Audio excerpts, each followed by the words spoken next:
Radio Cayman, the voice, the heart, the soul of the Cayman Islands. For the Record is brought to you by Vamped Motors, the only authorized Ford and Toyota dealership serving the Cayman Islands. Coca-Cola, available across the Cayman Islands from Tortuga Distributors. Accept no substitutes. Taste the feeling with Coca-Cola. Brand Source Home Gallery, inspiring luxury. Caribbean Bakery, made Cayman fresh. Health City, now open at Camana Bay 7 days a week. The Ministry of Commerce, Planning and Infrastructure, and by West Bay Pharmacy, taking care of your health. This is For the Record with Ort Connor. Coming to you live from Radio Cayman Studio. For the record. For the record. For the record. Hear from your government officials, independents, and the opposition on issues that matter to you. For the record. Engage in an open dialogue between residents and lawmakers. For the record. For the record. For the record. Informative, impartial, insightful. This is your talk show. 1-800-534-8255. Your calls, your input. This is For the Record. And now, your host, Ort Connor. Good morning, good morning, good morning, O land of soft, fresh breezes and verdant trees so fair. Today is Wednesday, the 28th day of July 2021. I hope and I trust that everyone had a restful, peaceful, enjoyable evening.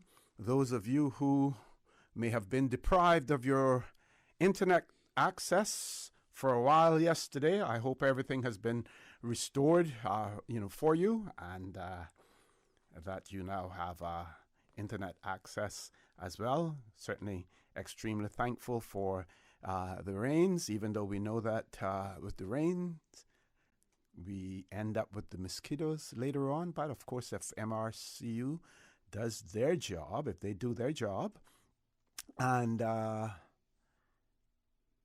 do their aerial spraying and whatever else they do, that's one way of controlling it. We, as the population of the Cayman Islands, residents of the Cayman Islands, we do our part as well, including making sure that there's no standing water anywhere around your yards, any containers that will hold water, that you don't need to hold water. You want to ensure that those are turned upside down, so and we can do our part as well when the mosquitoes come. But extremely thankful for the rain as well. Those of you who are on the roads of the Cayman Islands this morning, whether you're a cyclist, a pedestrian, or operating any type of motorized vehicle, we urge you to please be extremely cautious. Ensure that you observe the rules of the road. Remember, the life you save may be your own.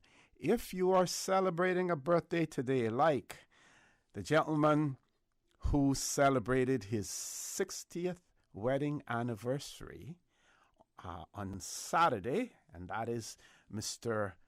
Marfield Shillette. We all know him as Mr. Biggest Shillette. He is celebrating a birthday today, and he is 86 years old, so we want to wish him a happy birthday to Mr. Biggest Shillette, and publicly his wife, Miss Sadie, and all of the family, his children, grandchildren, everyone. They all want to wish Mr. Biggie a happy birthday as well. 86 years old today. Doc, is there around about you and him around about the same age? Yes, I think that I am a few months older than he, because I was born in January. Okay, yeah. Yeah, and I think so. Nicholson Godfrey too is around that age also. Mm-hmm. But I think I am just a few months older than most of them. Okay. So, again, big shout out to Mr. Biggie, Mr. Marfield Shillette this morning, 86 years old. And remember, if you know someone who's celebrating a birthday, family member, friend, or otherwise, we will be more than happy to give them a shout out here on For the Record. We'll find some time during the course of the show to wish them a happy birthday as well. So don't hesitate to provide us with that information, and we will give them a big shout out. It's good for them to be recognized publicly while they are still alive. So if you're celebrating a birthday today, I want to wish you a happy birthday, or if you celebrated one over the past few days, a belated happy birthday to you as well. For those of you who have lost loved ones, we want to again express our sincere condolences to you. We hope and we trust that your faith will help to carry you through these very challenging times, and that the memories of your loved ones will be a blessing as well. And again, special condolences go out to the family of Mr. Wellesley Howell, who passed away, 106 years old, and I'm sure we know that he will be missed as well. And if I get an opportunity, I will find the time to read to you the ESO's tribute to Mr. Howell as well. If you're feeling a little bit under the weather today, whether you're at home or at a medical facility, we want to wish you a speedy recovery as well. So, folks, I want to thank you for allowing Radio Cayman, and by extension For the Record, into your homes, into your vehicles as you traverse the busy roads of the Cayman Islands, into your places of work, wherever that may be. As you know, For the Record is a show produced by the staff and management of Radio Cayman, and it is geared towards keeping you abreast of issues as they arise and play out on the local, regional, and international scene. I'm your host, Art Connor, and you're welcome to join me every Monday, Wednesday, and Friday from 7:30 a.m. until 10 a.m. During that period, our phone lines are open. You can call us on our toll-free number provided courtesy of Flow. That toll-free number, 1-800-534-8255. And, of course, the beautiful radio voice of Ms. Susan Watson will be there to take your calls. You can also call us on 949-8037 and 949-6990. Email us at fortherecord, one word, fortherecord at candw.ky. WhatsApp us 925-3261, where you can send us a text message or leave us a voice note, contents of which will be played during the course of the show. And of course, you can follow us on YouTube simply by subscribing to Radio Cayman live stream. We also understand that Mr. Rudy Miles, celebrating a birthday today as well, and birthday greetings coming from Trudy and others. So Mr. Rudy Miles, happy birthday. Jewel and family, Jewel and family, coming from to Mr. Rudy Miles. We do have a caller, but before we take that call, I just want to say, you heard his voice earlier, but I just want to say good morning to Dr. Steve McPhail. Doc, welcome back. Good morning to for you, Mr. For the Record, and good morning to all your friends in the Cayman diaspora, and all the people in the record for the record land, and all of those people who are listening to you every Monday, Wednesday, and Friday. Good morning to all the listeners. It's good to be back with you. I could have come down on Monday after you finished with with the premiere, but I didn't. I didn't know if you wanted to interrupt your show. So you're in walking distance. So once you show up at the door, I'm going to let you in. Yes. So it was very interesting how the premiere started the show too. Yes. Mr. For the Record, say us. Yes, good. We have a lot of birthdays this year. We have birthday every year, but we have a lot of people this year who are now in the 70s and 80s. And for Mr. Biggie, I think his real name is Marfield Gillette. Yeah, and his brother is Hensdale. Right? Yeah. Gillette. When they were growing up as young boys, you couldn't hardly tell the difference between them. You couldn't between the twins. Yeah. And of course, they were the ones who provided us with the entertainment in those days when we were 19 and 20 and 21 years old, and we came from sea and stuff. They had a unfinished house on their property, and they turned it into a dance hall called Blueberry Hill. Blueberry Hill, yeah. I was asking on a Saturday, Miss Vernice, asking her about it, and because I couldn't remember whether or not it had a roof on it. It had a roof. Said it had a roof, but it didn't have any windows and no stuff windows like that. And no windows and no doors. Yes. Yeah. And it was the place where they spun the records of the time. Yep. Elvis Presley, the Platters, Fats Domino, and all of those things. You could go there and you could hear everything that you could hear in the jukebox in America was played there. And it was the place where you went to have fun. Yep. It was not the place where you went to shoot up the bar and to kill somebody. It's the place where you went to have fun. Let's grab this caller before we go to our break. Caller, good morning. Welcome to For the Record. Good morning, Dr. Mafield. I enjoyed that little story because that also belonged to Uncle Vincent Prendergast, Right, that's right. Yes. But anyhow, I'm not calling about that this morning. Good morning. We'll see how you doing. Good morning. I'm fine. How are you? Yeah, I've got a comment and then I want to hear your all response on it because I've been a bit upset over a couple of months with the flow. I know from time we put in the fiber optic in this area, the service been terrible. And from yesterday, which I know that we had some lightning strikes, I understand, I don't know if it's true, but I saw some lightning in my area yesterday. And also, I guess you was home in the afternoon around 6 when all that weather we had up here. Yes. But my internet been down from right after that weather. And, the famous thing is you pull it out in a couple of minutes and push everything back in. I pulled out, push out, pull out, threw out, put back in, and nothing. And, the providers, I think that they should have more maintenance service around the clock. And, in United States, you have a problem with your service like that. They got people around the clock. I have no TV, I have no internet. And the part with that now, you don't know how long they will come to you. But they also have their computer set that 1 hour past your PD. They send you that notice, yeah. You get cut off. And a part of that, I think that they need to have somebody, probably around like Ezra Miller, somebody to deal with this off week because the service been bad. And I mean, service, I've been out of service a couple of weeks ago for about almost 2 or 3 weeks. You think they said, well, we didn't have no service. We'll take off $20 off your bill. Right. So I mean, it is something that these companies need to do because they ain't losing nothing even when you don't have no service, Right. And So true. I want to hear your comments, but talking about Blueberry Hill, I mean, you were right there. You never had to go nowhere. Exactly. Yep. You were in front then, Dr. Mafield, he was right there too. So, I mean, that was the place, and I mean, everybody looked forward to them for the latest songs, The latest songs when they came in, and I mean, they came from West Bay, they came from Bordentown to Blueberry Hill, So true. Everybody, Okay. but I would like to hear your feedback. Certainly. We will talk about that as well. I want to thank you very much for that. We have to go to a commercial break. Folks, please stay tuned. We do have a caller on hold. We will take that caller as soon as we return. So please stay tuned for the record. We'll be back shortly. The Cayman Islands boasts of a long, colorful, and rich history.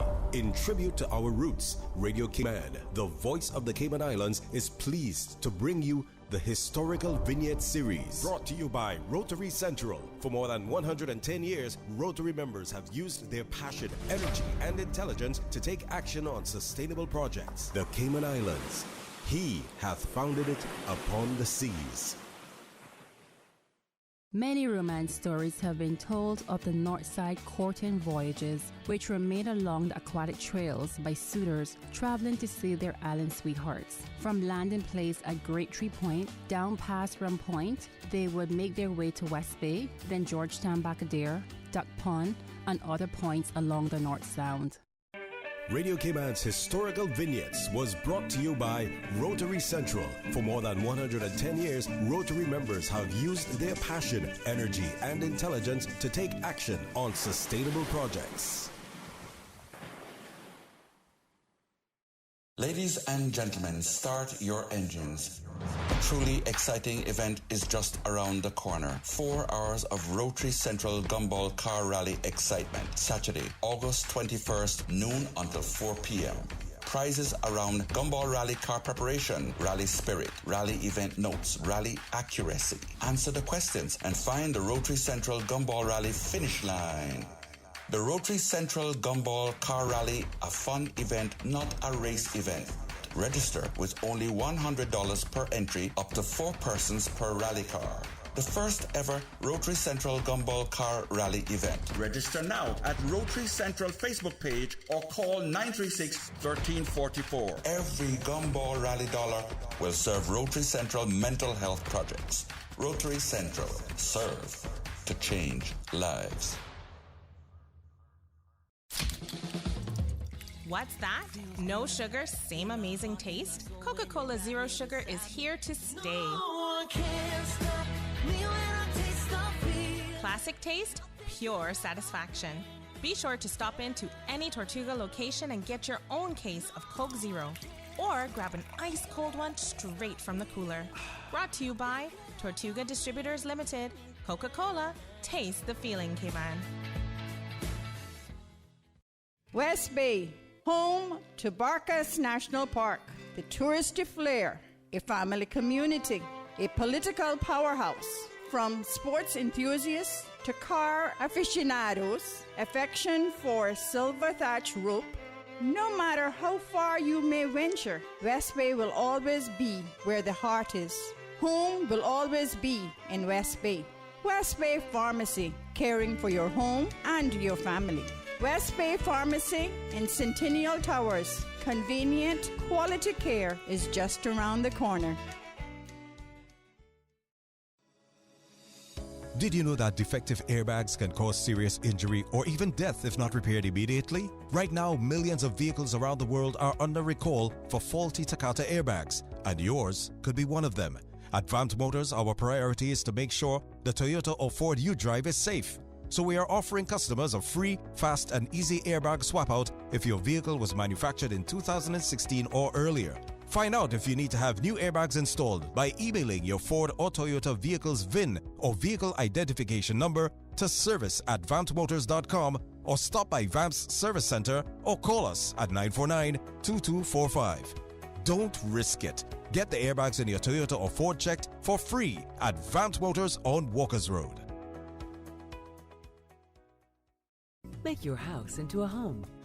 Welcome to Brand Source Home Gallery, your source for premium products and a premium experience. We'll design and install your dream kitchen with crafted cabinets, complemented with elegant appliances. We'll fill it with quality houseware and cookware. Custom-designed closet and storage solutions organize and beautify any area.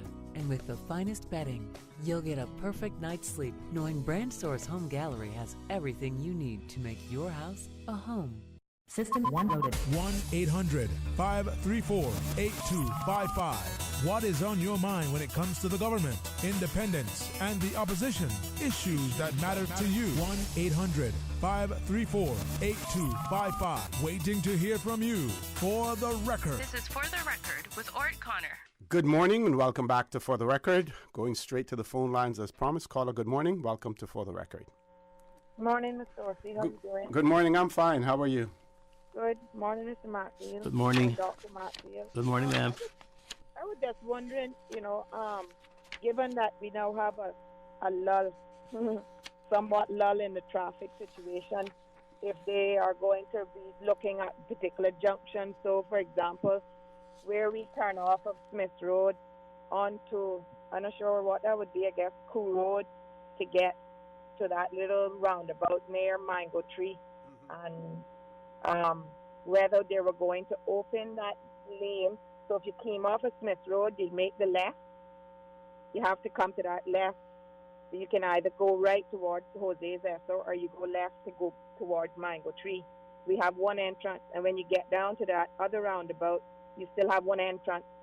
But then they made a feeder road that would take you up towards the Red Cross building, right?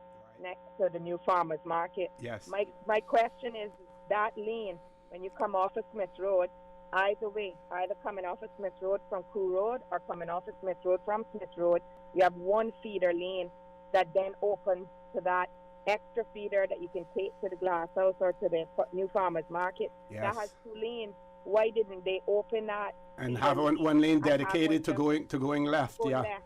I'm just curious because that is where a lot of the traffic sits every single morning, so that nobody coming off of Linford and no one coming off of Cool Road can actually move, because everybody's trying to get into that one right lane to then get into one single feeder. When we created additional roads to move traffic along, we didn't. I don't know. I'm just wondering if the people who doing the road designs like draw stuff and then use like mini cards and see if it really works, or computer design, or elicit feedback from the public like you're giving now, because you're a road user and you experience it. But they use the roads too to get to NRA, so I'm just curious as to why we didn't have a feeder lane coming off there. But anyway, it just up for notice that I think we've got some time, and they could really expand that to have both a left and a right turn, because we got people sitting every morning just to go towards Foster's and the airport and the industrial park, and nobody can move to the left to go anywhere into town because they're waiting to get into the industrial park area. Exactly, and the land is there. They have enough land. I don't know whether or not there are any restrictions in terms of that device that they have there for the aircraft, whether or not there has to be a certain distance away from that. But other than that, I see no impediment to having another lane there. Well, my plea this morning is ask the NRA to relook at that, because that could really alleviate some traffic. Anyway, you certainly you hit the nail right on the head. That's a really, really good point. Yes. We're going to try to grab another caller before we go to our 8 o'clock news. Caller, good morning. Welcome to For the Record. Good morning, Mr. O.C., and I think Mr. Markfield is there as well. Good morning, yes, good morning. Yeah, my question is this morning, and my concern is, if we say, talking about the Constitution, right? If we say that we are a God-fearing country, Christian values, my understanding is that the Premier and the Governor will be speaking at the Gay Pride Parade on Saturday. First, I'm wondering why they were given permission if we are saying that we are a Christian country, and why is the Premier speaking? I have two major concerns. The Premier speaking could be sending a message to our children, young people, that it's okay. This LGBTQ lifestyle is okay, and they don't have to believe in our Bible and our Constitution of Christian values. And then the other is, of course, we read in the Bible in Genesis 1:26-28, God created man and woman. And we also note in Leviticus 20:13 that it is a sin, an abomination unto the Lord. I believe that we are creating more division among us, and we are going against our Christian values and beliefs as set out in our Constitution and in our Bible. And my major concern is for our children and future generations, that we are sending a message that sin is okay and they don't need to follow the Bible and our Christian values and heritage that we say is written into our Constitution is not being upheld. Okay, we'll comment on that. I'll start by saying that the preamble to our Constitution, and maybe the silent part of that it isn't written, while it says that we're a Christian country, a Christian community, I would insert the words that are not there and say, amongst other things, we are a Christian community, because that doesn't necessarily mean that the total population of the Cayman Islands are Christians. And it's not law. The preamble to the Constitution is not law. It's just what it is, a preamble. Yes. It's what it's a declaration. Declaration of what we desire to be. And so it's not law. But homosexuality and whatever other form of sexual orientation is not prohibited in Cayman now. It is the law. It's not only judge-made law, but it's also legislation that we passed to say that is permitted, and so the premier speaking there it would not be committing any offense, and he would that would not be against the Christian values, because he has an obligation to represent the whole of the Cayman Islands. To represent the Cayman Islands and to speak at any other or any other place in which people have the right to be heard and to be spoken to.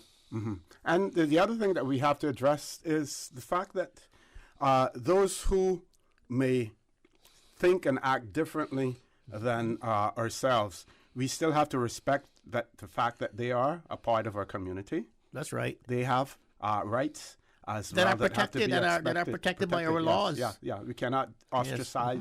We should not be ostracizing them as well. Let's try to grab one more caller before 8 o'clock. Miss Susan, caller, good morning. Welcome to For the Record. Hello. Good morning. Yes. Good morning, O.C. Morning. Dr. Steve Elvis here. Good morning, Mr. Elvis.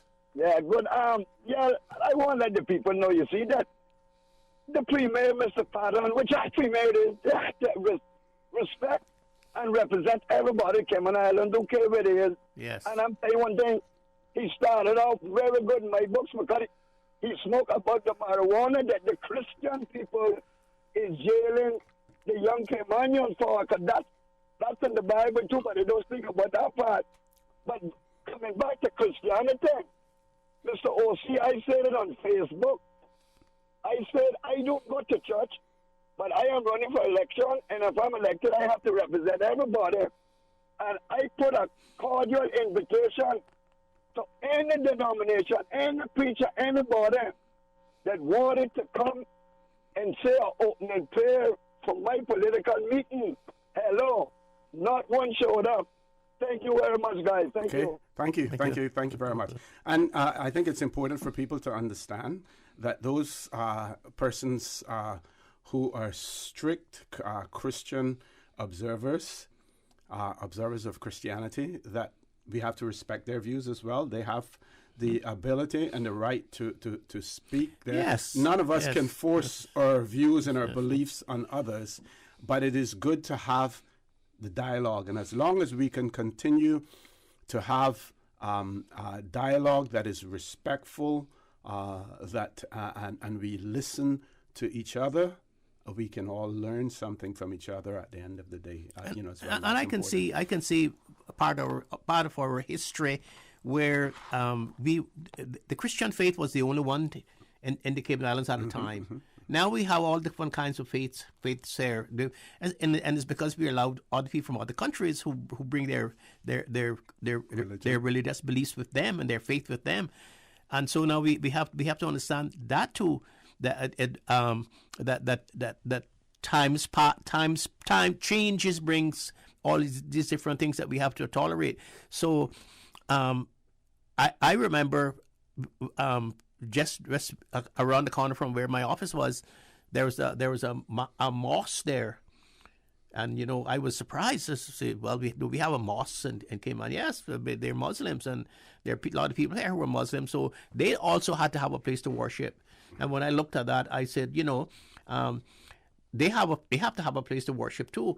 So just because we were here first, the Christian religion was here first, it doesn't mean that the other people who come after us and who come into here lately, and when I say lately, in the 20th century, doesn't have the right to have their religious beliefs adhered to too. Yeah, we all have to be tolerant. Yes. Top of the hour, 8 o'clock news. Folks, please stay tuned. For the Record with Dr. Steve McField will continue immediately after the 8 o'clock news.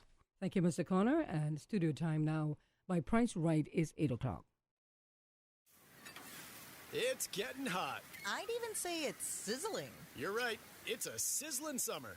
And Priced Right is giving you the chance to win big throughout July and August. That's right. We've got the best summer products in store. And by just purchasing any specially marked sizzling summer product, you have the chance to win one of 3 $200 Priced Right gift cards. Promotion only valid at Priced Right at the Airport Center. For more info, go to pricedright.ky. Live better for less this summer at Priced Right. The 8 a.m. News is proudly sponsored by the Chamber of Commerce Pension Plan. For further information, please visit chamberpension.ky. The Cayman Islands Chamber of Commerce Pension Plan. We're here for you. Please be advised that the pension contribution holiday has been extended until 31st of December 2021. Employers and plan members should ensure arrangements are in place for salary deductions and remittance following this date. The Cayman Islands Chamber of Commerce Pension Plan, keeping you informed. For further information, visit chamberpension.ky. And for information as it happens, follow us on Facebook, LinkedIn, or Instagram. Email admin@pensions.ky or call 745-7630. We're here for you. For today's biggest news. Radio Cayman, the voice of the Cayman Islands.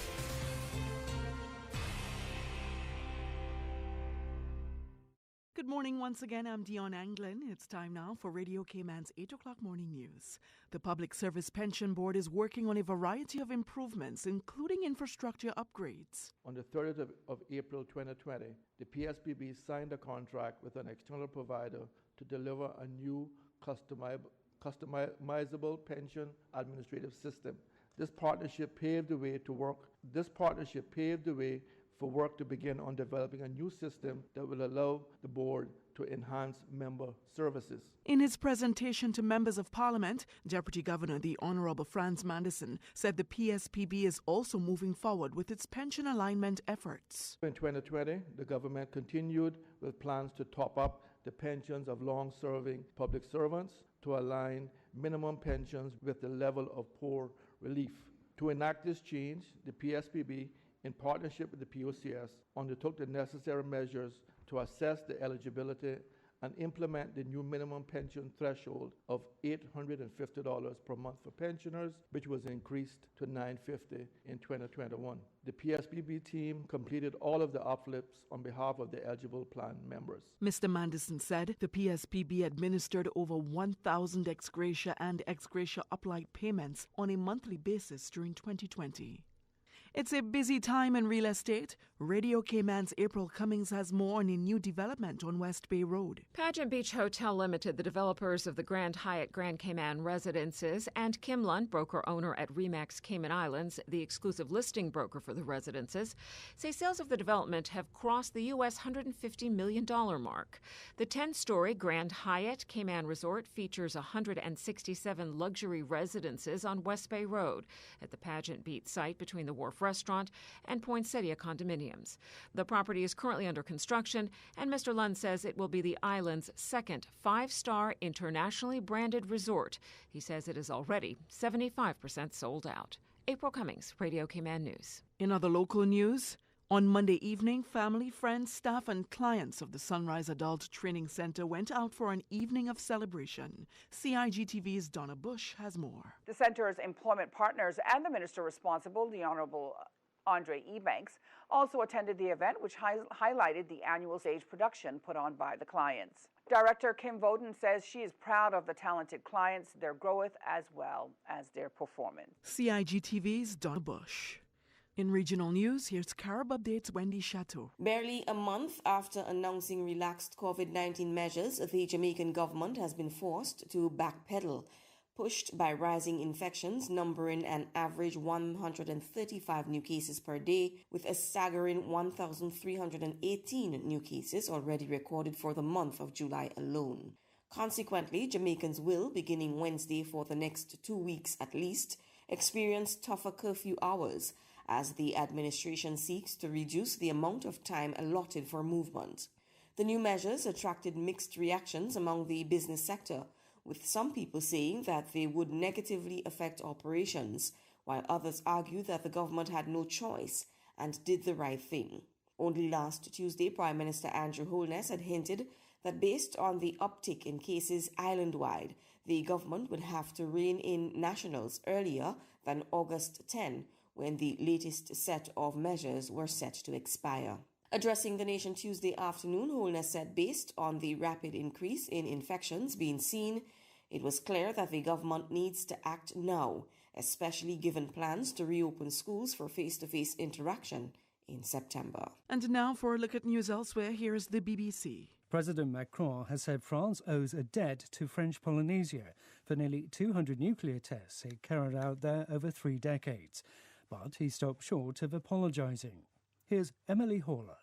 In a speech during his first official visit to French Polynesia, President Macron said France had essentially welcomed the nuclear tests in the territory and is now taking responsibility for them.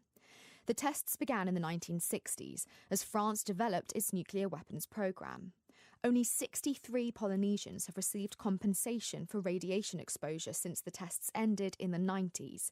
But earlier this month, a French newspaper investigation found that more than 100,000 people may have been contaminated, with many developing cancer. Officials have denied any cover-up.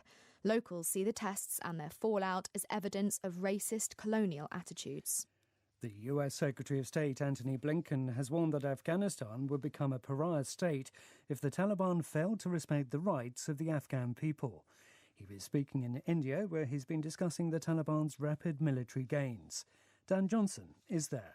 The Secretary of State spent a considerable amount of time in these meetings with the Indian Foreign Minister and the country's National Security Advisor, discussing the security situation in Afghanistan as US troops pull out and what that could mean for the wider region. The Indian government has been seeking assurances that Pakistan is not backing the Taliban as that group seeks to retake parts of Afghanistan from the Afghan government. The BBC's James Smith taking us out of Radio Cayman's 8 o'clock morning news. I'm Dion Anglin. Enjoy the rest of your day. The 8 a.m. news is proudly sponsored by the Chamber of Commerce Pension Plan. For further information, please visit chamberpension.ky. The Cayman Islands Chamber of Commerce Pension Plan. We're here for you. Are you aware of the performance of your pension plan? The Cayman Islands Chamber of Commerce Pension Plan provides quarterly fund fact sheets for our members to stay informed with the plan's performance. For the year ended 30th of April, 2021, the various life cycle funds have provided returns between 10.5% and 43.2%. And our all-in expense ratio for year ended 30th of June, 2020 is currently the lowest it's ever been. 0.72%. Visit chamberpension.ky to review our fund fact sheets. You can see the performance as far back as 10 years. Remember that pensions are a longer-term investment strategy. Focus on the long term rather than the short-term returns. The Cayman Islands Chamber of Commerce Pension Plan continues to perform for you. Stay in touch with Radio Cayman for the latest in news and information. Follow Radio Cayman on social media, Facebook, Instagram, Twitter. Download the Radio Cayman app or log on to our website, www.radiocayman.gov.ky. Radio Cayman, your voice, your choice, your radio. Eat, drink, and save money with BIP. Get the best deals across the islands exclusively with BIP. Introducing BIP Deals and Offers, home to the best money-saving coupons. And that's not all. Join the BIP Marketplace, the best place to buy and sell your items for free. Even better, win free lunch every Wednesday and stand a chance to win great prizes daily with BIP. Just download the free BIP app today and start BIPing. Radio Cayman News. Police investigate 2 fatal shootings with a third victim passing away of his injuries. Without evidence, we can't charge them or prove the case to court. This SPS will guide the development of the detailed budget for the next budget period. The division seems more intense than it actually is. Radio Cayman. Your voice, your choice for today's biggest news. I've been looking forward to this barbecue all week. Don't forget to put out my potato salad now. How could we ever forget that? We got everything ready. Just need the chicken and the ribs. Honey, you have those ready? Here you go. Why are they still frozen? 'Cause they were in the freezer. With no deductible on your home for non-catastrophic events, we're like a barbecue where you didn't forget to defrost the meat. Are we vegetarians now? Just eat the rice. CG Britke. Insurance, health, pensions, life. Good like that. On Fridays, CI Retro Talk Today's presentation at 12:15 p.m. on Radio Cayman will chronicle the disappearance of the Nunoko, a modern Cayman Islands ship of its era, which departed Cayman in July 1936 on a voyage to Tampa with 22 people on board and was never heard from or seen of since. Helping us to bring you this presentation, The Diner, located at 32 Town Hall Road, West Bay. 300 feet past the four-way stop on the right, offering taste-tested, great local dishes, a family friendly environment, and all-day breakfast. The Diner. For the Health of It is heard on Wednesdays at 7 p.m. and repeated on Saturdays at 9:30 a.m. It is brought to you by Holy Cross Health. Quality medical care and advanced technology with sincere compassion and understanding. Our mission is you. Call 1-954-351-5906. Email global services at holy-cross.com or visit Holy Cross Health at holy-cross.com. The 8:10 a.m. Weather Report, Monday through Friday, is proudly sponsored by Pan American International Insurance Corporation. Pan American International Insurance Corporation, meeting the life, accident, and health insurance needs of individuals and businesses to ensure financial security and peace of mind. For more information, call 949-8304 or visit www.palig.com. That's PALIG.com. Pan American Life Insurance Group can help you take your employee benefit solution to the next level. For more than 110 years, millions of people have trusted PALIG because we've always delivered on our promise. PALIG is the only insurer providing group policies to as few as 3 employees and has the ability to combine life, health, disability, and income protection to provide you and your employees with a complete employee benefits package. Let us customize your employee benefit solution today. Call us at 949-8304 or visit our office at Unit 221, Cannon Place East, North Sound Road, or visit us online at www.palig.com. Pan American Life, people you can trust for life.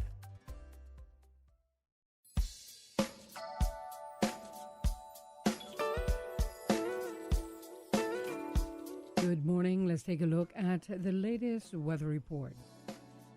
Current temperature is 84 degrees. Relative humidity is 86%. The barometric pressure 29.98 inches and rising. The wind is out of the northeast at 5 knots. Overnight low temperature was 75 degrees. Synopsis indicate isolated showers associated with a tropical wave west of the Cayman area is expected to influence our weather conditions through Wednesday afternoon.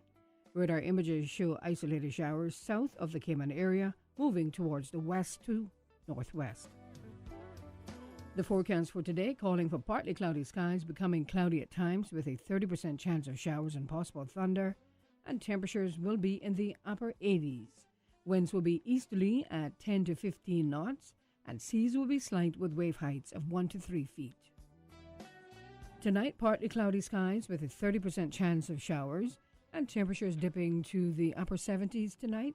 Winds will be east to southeast at 5 to 10 knots, and seas will be slight with wave heights of 1 to 3 feet. Today's high tide will be this afternoon at 2 minutes past 1, low tide this evening at 6:56. The sun will set this evening at 1 minute after 7, and will rise tomorrow morning at 2 minutes past 6. And the outlook is calling for similar weather conditions through Friday morning. 10 a.m. Weather Report, Monday through Friday, is proudly sponsored by Pan American International Insurance Corporation. Pan American International Insurance Corporation, meeting the life, accident, and health insurance needs of individuals and businesses to ensure financial security and peace of mind. For more information, call 949-8304 or visit www.palig.com. That's PALIG.com. We at Pan American Life Insurance Group are here to help you protect your family and your income. For more than 110 years, millions of people have trusted PALIG because we have always delivered on our promise. Life insurance is not only about death, but also about living benefits. We'll help you secure the life insurance, accident and sickness disability income you need to protect you and your family. Call us today at 949-8304 or visit our office, Unit 221, Cannon Place East, North Sound Road, or visit www.palig.com. Pan American Life, people you can trust for life. The traffic report is brought to you by Subway. Planning a meeting, event, or office celebration? Visit subway.ky to place your catering order today. Good morning once again. Let's take a look at traffic. Traffic flowing steadily on the Linford Pearson Highway, as well as on Koo Road. Coming off of Bobby Thompson Way, moderate flow of traffic, as well as on Huldah Avenue. Shamrock Road is flowing moderately, and traffic flowing at a good pace on Edward Street. Light traffic on Owen Roberts Drive. For the West Bay four-way stop, traffic is flowing moderately, and traffic flowing at a good pace on the West Bay Road in front of the Ritz. And as we look to Shedden Road, traffic is flowing at a good pace as well. That's the very latest on your traffic. Join us again at about 10 minutes after 12 o'clock. We'll give you another traffic report. Have a good morning and click it or tick it. Summer, the season for backyard gatherings, beach parties, office socials, and camps for kids. Make the most of your summer party and leave the catering to Subway. Choose from small and large sandwich platters or double meat wrap platters, and top it off with optional cookie platters for dessert. Or ask about our Subway Box to Go, with the option of a 6-inch or foot-long sandwich, 1 cookie, and 1 bag of chips. Cater your summer with Subway. Visit Subway.ky for menu options. Subway. Eat fresh.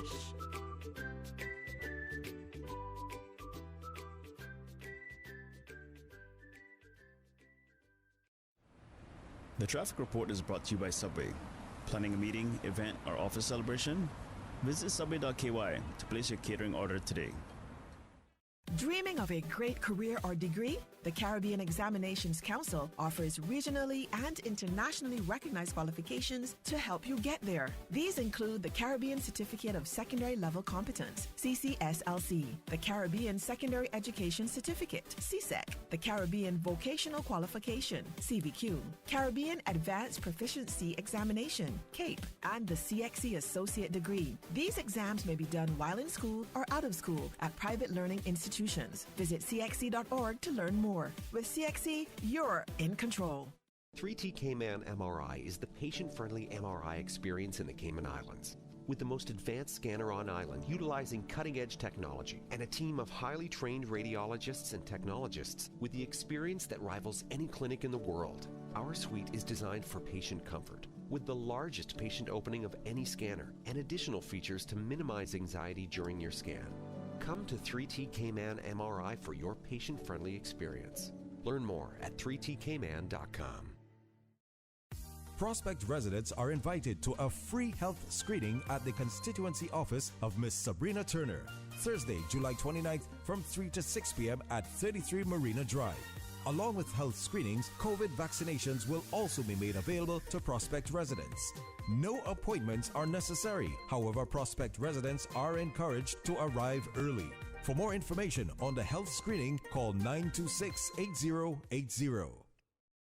Celebrate Cayman is taking the Cayman Islands Seafarers Registry to local communities every Thursday from 4 to 7 p.m. until 5th August. Come out for a fun, family-friendly evening to learn about the Seafarers Registry, access complimentary health and wellness checks, share seafaring stories in the memory booth, enjoy seafaring-themed activities, socialize with seafarers, and more. The Celebrate Cayman Seafarers Registry Roadshow happening every Thursday from 4 to 7 p.m. until 5th August. Visit CelebrateCayman.ky for schedule and info. The Cayman Islands Seafarers Registry, Celebrate Cayman, the Lions Club of Grand Cayman, and the Department of Children and Family Services will be visiting the Cayman Turtle Center on Thursday, the 29th of July.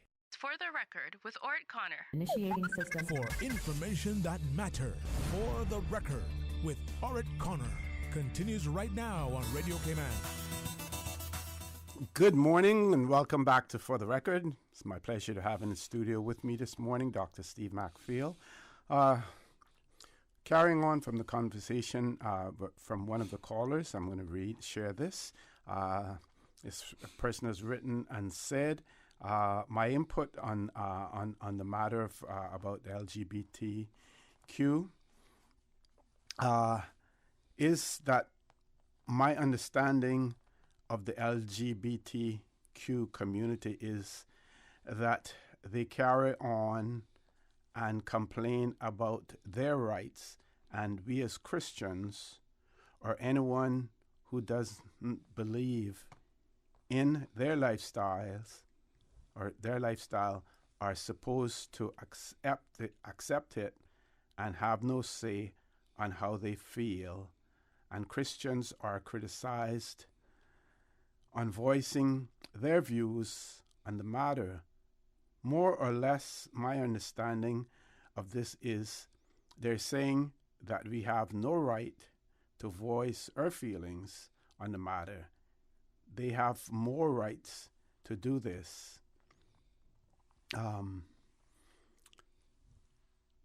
So, I mean, my advice on this is that, like I said earlier, that we have to be respectful of other persons' viewpoints. And while you may not agree with their viewpoints, it is always good to hear them out and to be respectful and to acknowledge the fact that they have the right to express their views as well.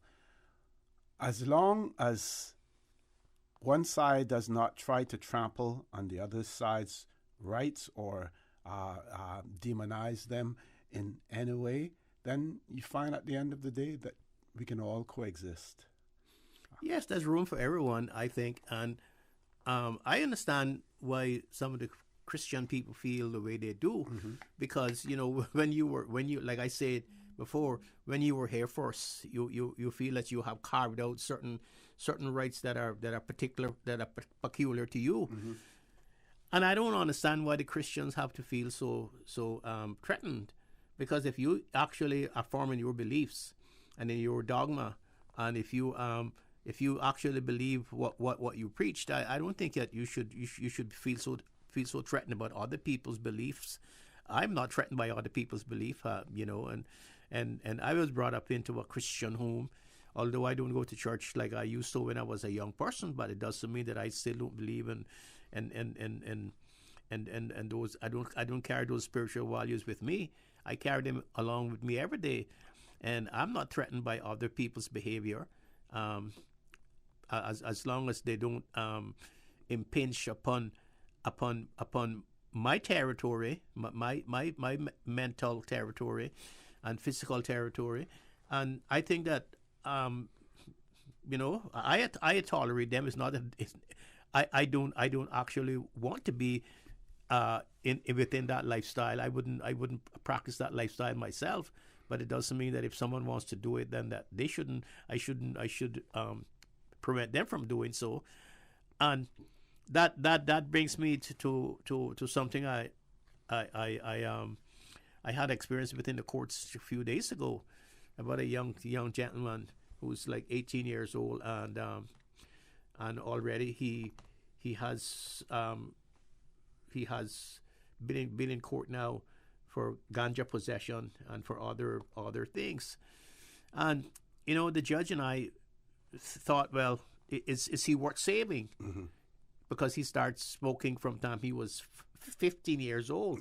Got kicked out of school because of drugs, and now he's just turned 18, and you know, he's on the verge of becoming a man, and going out in the world to work, and the judge says, okay, well, we're going to try to see if we can save him, Mr. McPhail.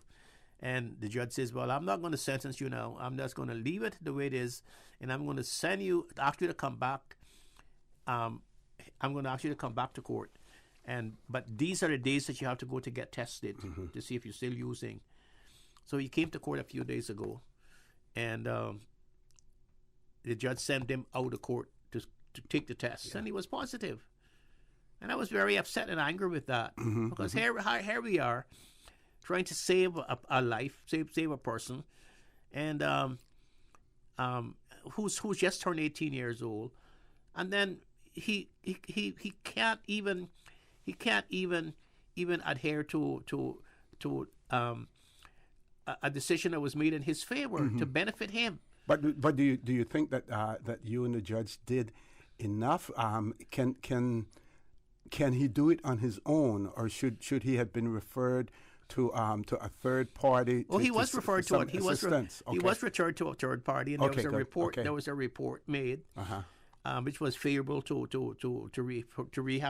rehabilitate him, rehabilitation. But the point that I would like to make is that it is only 6 years difference between them and I and my generation, and we were not.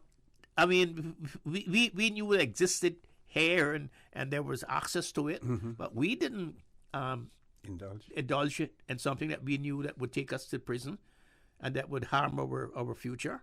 We didn't do that. And so I said in court, I am sort of surprised because when I was that age, I already had my passport in my pocket. And every time a call came, we were there to go out to the place where they were shipping people to see if we could get on to go to see the world, to go on to see the world. They don't have to go to see the world now because the world has come to them. And so here we are now with all the benefits.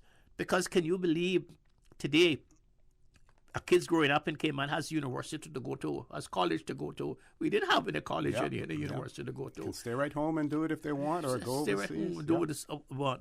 And so I just cannot understand the thinking now and the thinking then. And so I could easily have become intolerant of the young man. Yeah. But I asked the judge, can we try one more time? And so the judge is saying that, well, she is going to send him to a drug court, to drug counseling, because she didn't want to do that at first, him do that. And so you have to be tolerant with people's lifestyle because they're not the same as you are. And they might not be as strong as you are.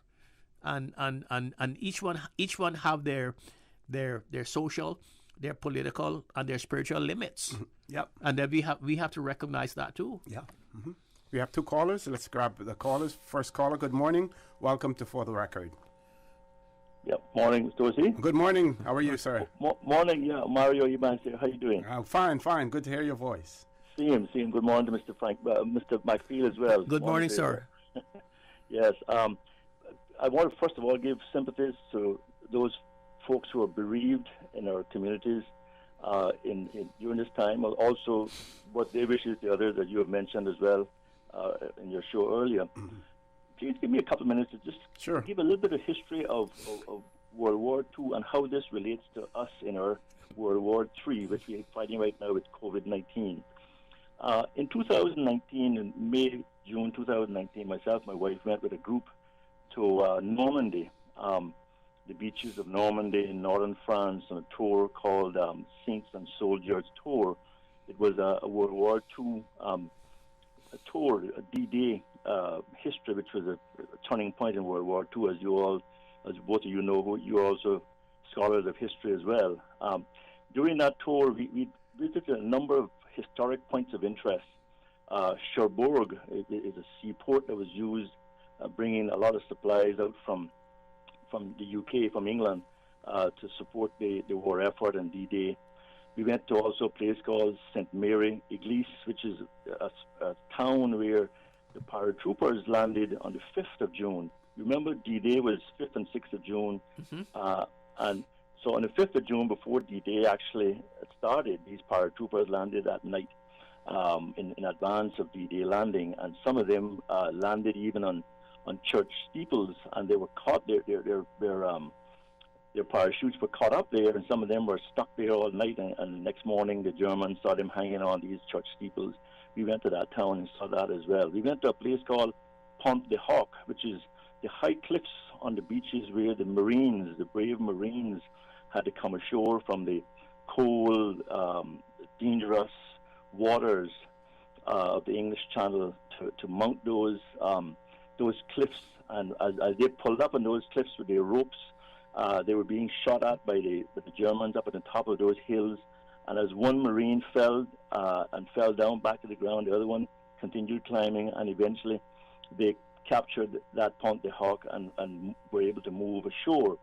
We also went to a place called Arromanches, which is known now as Port Winston, a place where an artificial dock was constructed in England, and it was taken across silently and quietly, without detection, across to the other side of France. And that dock was used it was assembled and used to land ships and tanks and all kind of other stuff.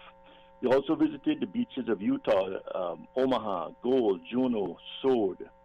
We also visited small villages that were bombed to smithereens by both sides, really, during during World War II. We went and saw the battlefields. We also saw empty concentration camps where people were put in there and persecuted and killed in Western Europe. But the question I want to ask this morning is, what would have happened in World War II if Sir Winston Churchill and the Allies and the brave men and women who had waited until they had a guarantee or a utopia before they launched D-Day? D-Day was the day that the weather was bad. The beaches were mined and they had enforcements along the hills and along the beaches. But it was not a perfect day. But they took a stand and they were able to lead the whole world to freedom from the Germans and from the access of evil allies of the Germans. My question to you and to our listeners is, what will Cayman do today? What will we do to assist in winning our own global war in 2021, the pandemic of COVID-19? Mm-hmm. And I would say to you that we can all do our part, our small part, by taking the vaccine.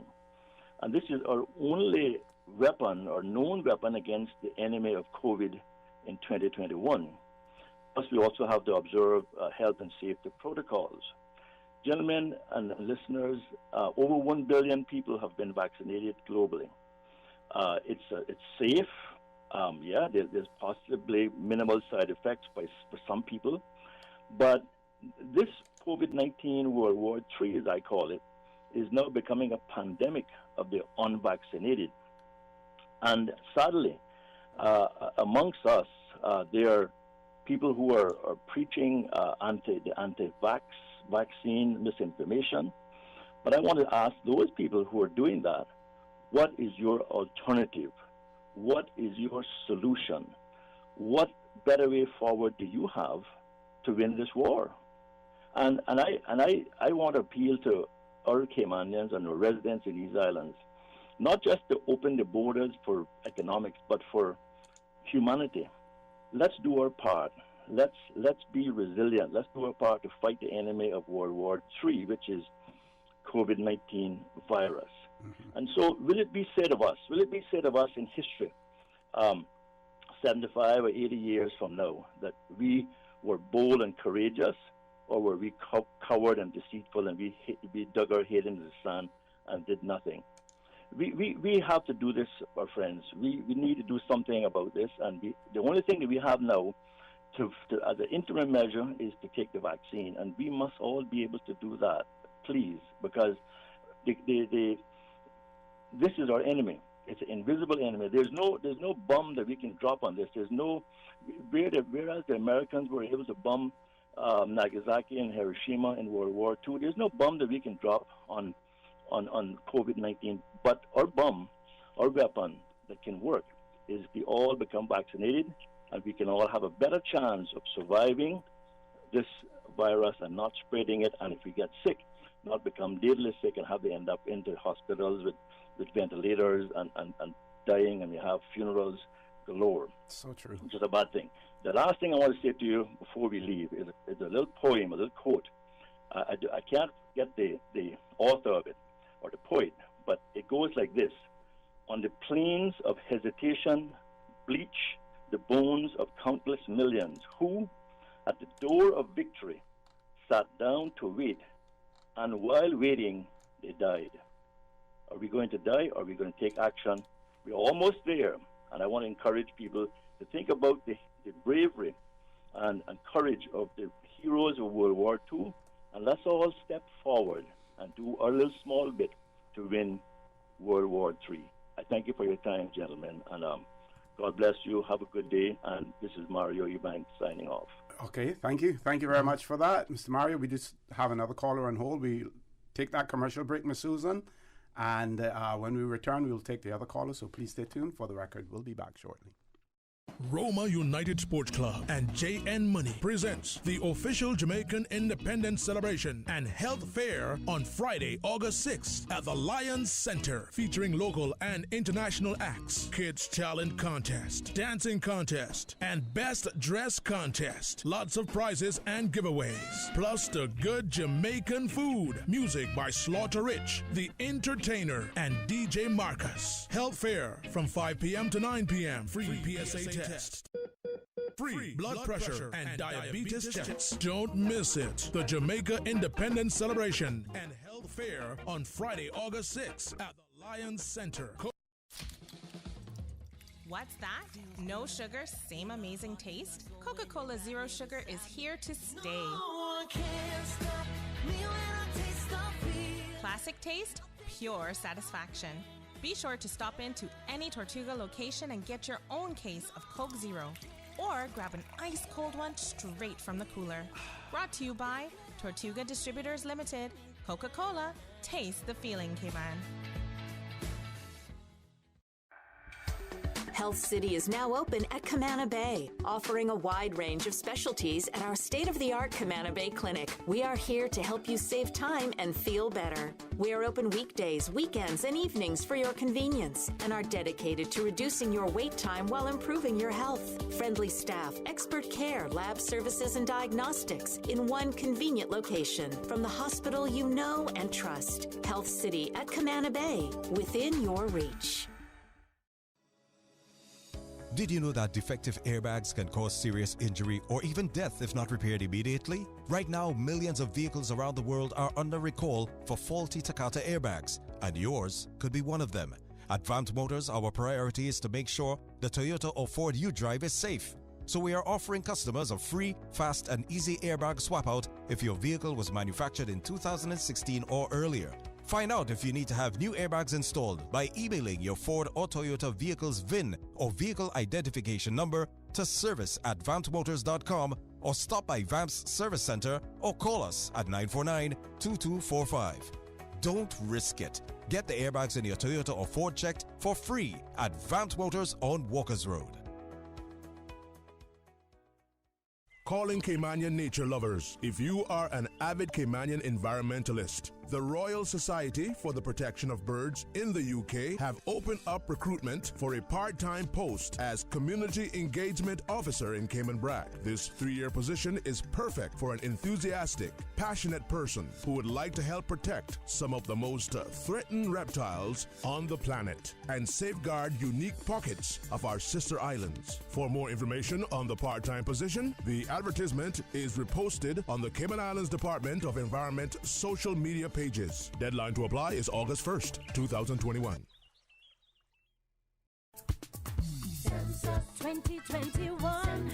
Came on, get ready. Census starting 10th of October 2021. Census information is secret. Census 2021. Census starting October 10th. 2021. Census 2021. Census. Census. Census 2021 Census. Everyone counts. Look at you, listening to the radio, tuning in, getting stuff done. Total doer.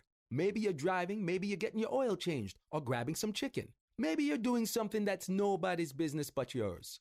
Hey, that's cool. We're all doing something. Now you can join a whole new community of doers doing more on findyellow.com. With custom search, local experts, and trusted reviews, whatever you're doing, get it done on findyellow.com. Office Supply in the Marquee Plaza on Lawrence Boulevard is a participating sponsor of the New Nocos story, the story of a modern Cayman Islands passenger ship of its era, which departed Cayman with its destination being Tampa, Florida, on July the 4th, 1936, with 22 people on board, and was never heard or seen of again. Office Supply, the back-to-school headquarters. Up to 20% discount on school supplies. Visit them today. Office Supply, 946-1200.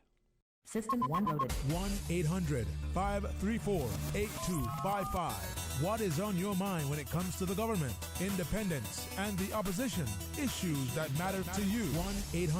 1-800-534-8255. Waiting to hear from you. For the Record. This is For the Record with Ort Connor. Good morning. Welcome back to For the Record. We're going straight to the phone lines. Caller, good morning. Welcome to For the Record. Thanks for being so patient. Good morning. Good morning. Call, don't worry about it. It's 23. Good morning to you and to Dr. Steve. Good morning, ma'am. I don't know where to go. Eeny, meeny, miny, mo. IT companies. But I heard somebody call this morning about our IT providers. I got kind of coattail it now. Mm-hmm. I don't know what my favorite IT provider is doing, but it's like they're strangling us. It's like we're being raped every day. And I'm just asking the people who put together our local packages, who determines what we have and what we don't have locally, to please look a little further. You're smothering us. For instance, we had a package that says $49.99 for 1 month for 1,000 minutes. Mm-hmm. Without any notification, without anything, it went from 1,000 minutes down to 400 minutes. Same cost. Wow, that's a huge drop. Not even 25%. Actually, to 400 minutes. Anyhow, that was one thing, and then the next thing is when you borrow money from them, because you can borrow money from them and, do your thing. Mm-hmm. There's a cost, and that's okay. But there was a dollar cost for every amount you borrowed, 10, 15, 20, 25. Now, that dollar amount has now moved to $1.50. I say my little retail banks not doing half as good as this, and we cussing them every day. I mean, I don't know what off-reg regulates, but I know they got some bright minds up in off-reg too, because I know one of them, and we all supposed to know another one, so I would say I know two of them. Mm-hmm. And the one that I know, that's not an ordinary mind. I hope he's listening. That's not an ordinary mind. It's an extraordinary mind. I don't know what they're doing, but they seem to be the enemy of the underlings, the poor Caymanians. They really treat us bad.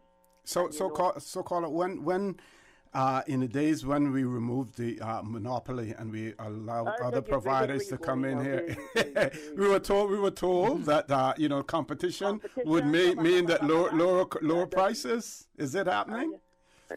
Look here, we got the cost of living has increased since then. Yeah. I believe the world's economic model has shifted even slightly since then. Mm-hmm. So I go there. I'm not troubling none of that, cough. You're not dragging me this morning. I'm just talking about that right. And that they should do better for poor people, the underlings. Mm-hmm. Mr. and Mrs. Cable and Wireless, please don't do us this. Please. You're our choice. When I went to Digicel, it wasn't because I'd want to go to that big old red giant, but I enjoyed my tenure. It was a good time. Mm-hmm. When I walk in there, every time I walk in there, I know that people for her mama. I know her mama from so. They had the desk lined off. With them, they could understand my lingo and my attitude. And we had a good time. When I went there, they would show me, they bring up things on the phone. Say, you had see that one yet? No. And they let me do all that kind of stuff. I had a good time at the red people. But I prefer my people. Mm-hmm. Got you. So they must try to do something for me too. Yep. Thank you, gentlemen. Thank you very much. For Mr. Mario, and we want to thank him for what he shared with us. Mm-hmm. And that quote is attributed on the plains of hesitation, bleach the bones of countless millions who at the dawn of victory sat down to wait and waiting died, is attributed to a gentleman by the name of George W. Cecil. He was born in 1891, died in 1970. A similar quote is also attributed to Adlai Stevenson as well. So he sort of like changed it around slightly, what Adlai Stevenson said. And what Adlai Stevenson said was, on the plains of hesitation lie the blackened bones of countless millions who at the dawn of victory lay down to rest and in resting died as well. I want to thank Mr. Mario for that. We have a caller, but before we go to that caller, I just want to recognize birthday Greetings for Miss Mavis Morris. Miss Mavis, you know who she is. And she's celebrating her 80th birthday today. And so happy birthday greetings coming from all of your friends, including Miss Alex O'Neill as well. Let's go to the phone lines. Caller, good morning. Welcome to For the Record. Good morning. Good morning. Good morning. How are you? Good morning, and good morning, Dr. Steve. Good morning, ma'am. I've been patiently waiting for you to come. Yes, and in case you didn't know, OC set you up for this one. So I have two questions. One is a part 2 question, and Dr. Steve, I think one is directed to you, and then the other one I think could be a shared answer. But if you don't mind, I would just like to expand very, very briefly on something that Mario said concerning the Germans and so on. And for people who want to travel and learn a little bit about, what the Germans did. Another place that, I don't know if he's been there or not, that was very, very interesting and historical, sadly historical, is a place called Flanders Field, Belgium. It's right on the border of Belgium and France, where the Germans had set up their headquarters to invade that section of Europe. And then talking about the concentration camps, the biggest one, I think, is in Poland. So for people who travel Europe and want to learn a bit more about history, I just thought I'd add that bit in. But anyway, that wasn't my questions or comments. So my first question, Dr. Steve, I think is directly to you. And I'm going to ask and stuff, and then when I hang up, please, if you would, answer me. I just wanted to know if there's anything under the Cayman Islands law or laws that covers the desecration and disrespect shown to graves in the cemeteries. There's a lot of that going on here. And so I just wondered if it's anything under the law that covers that. That's question 1. And question 2 is, like I said, probably part 3. But anyway, now, Dr. Steve, as I said, OC set you up for this one. He had kind of teased us and bet our appetite. The decision, and bear with me, please, because I'm igniting exercising brain cells here. The decision made by the Privy Council regarding the matter with the RCIP? Yes. Yes. Okay. So I can ask the easiest question first, and I just want to know if what is now known as the Police Association, was that formerly the Police Welfare Fund? That's the first part of it. And the second part is, please don't tease us anymore. Just tell us what the decision is, because I've been anxiously waiting. And just to add that if it is the Police Welfare Fund, again, I'd like to say that my daddy was the person who set that up, because he foresaw these things happening, and he never agreed with it. So I'm going to wait to hear the answer. Okay? Thank you. Thank you very much, Caller, for that. And just to let you know, even before we went on air, Dr. Macfield and I were discussing that off air as well. Ms. Susan, you need to take a break now. Folks, we're going to take a commercial break. Anyone who's on hold, as soon as we return, we will take your calls. So please stay tuned for the record. We'll be back shortly. West Bay, home to Barkas National Park, the touristy flair, a family community, a political powerhouse. From sports enthusiasts to car aficionados, affection for silver thatch rope, no matter how far you may venture, West Bay will always be where the heart is. Home will always be in West Bay. West Bay Pharmacy, caring for your home and your family.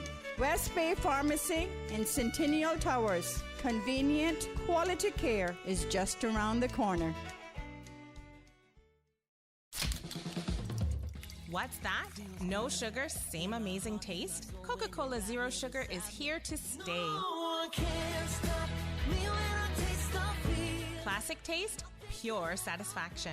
Be sure to stop into any Tortuga location and get your own case of Coke Zero. Or grab an ice cold one straight from the cooler. Brought to you by Tortuga Distributors Limited. Coca-Cola, taste the feeling, Cayman.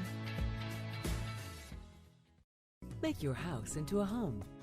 Welcome to Brand Source Home Gallery, your source for premium products and a premium experience. We'll design and install your dream kitchen with crafted cabinets, complemented with elegant appliances. We'll fill it with quality houseware and cookware. Custom-designed closet and storage solutions organize and beautify any area.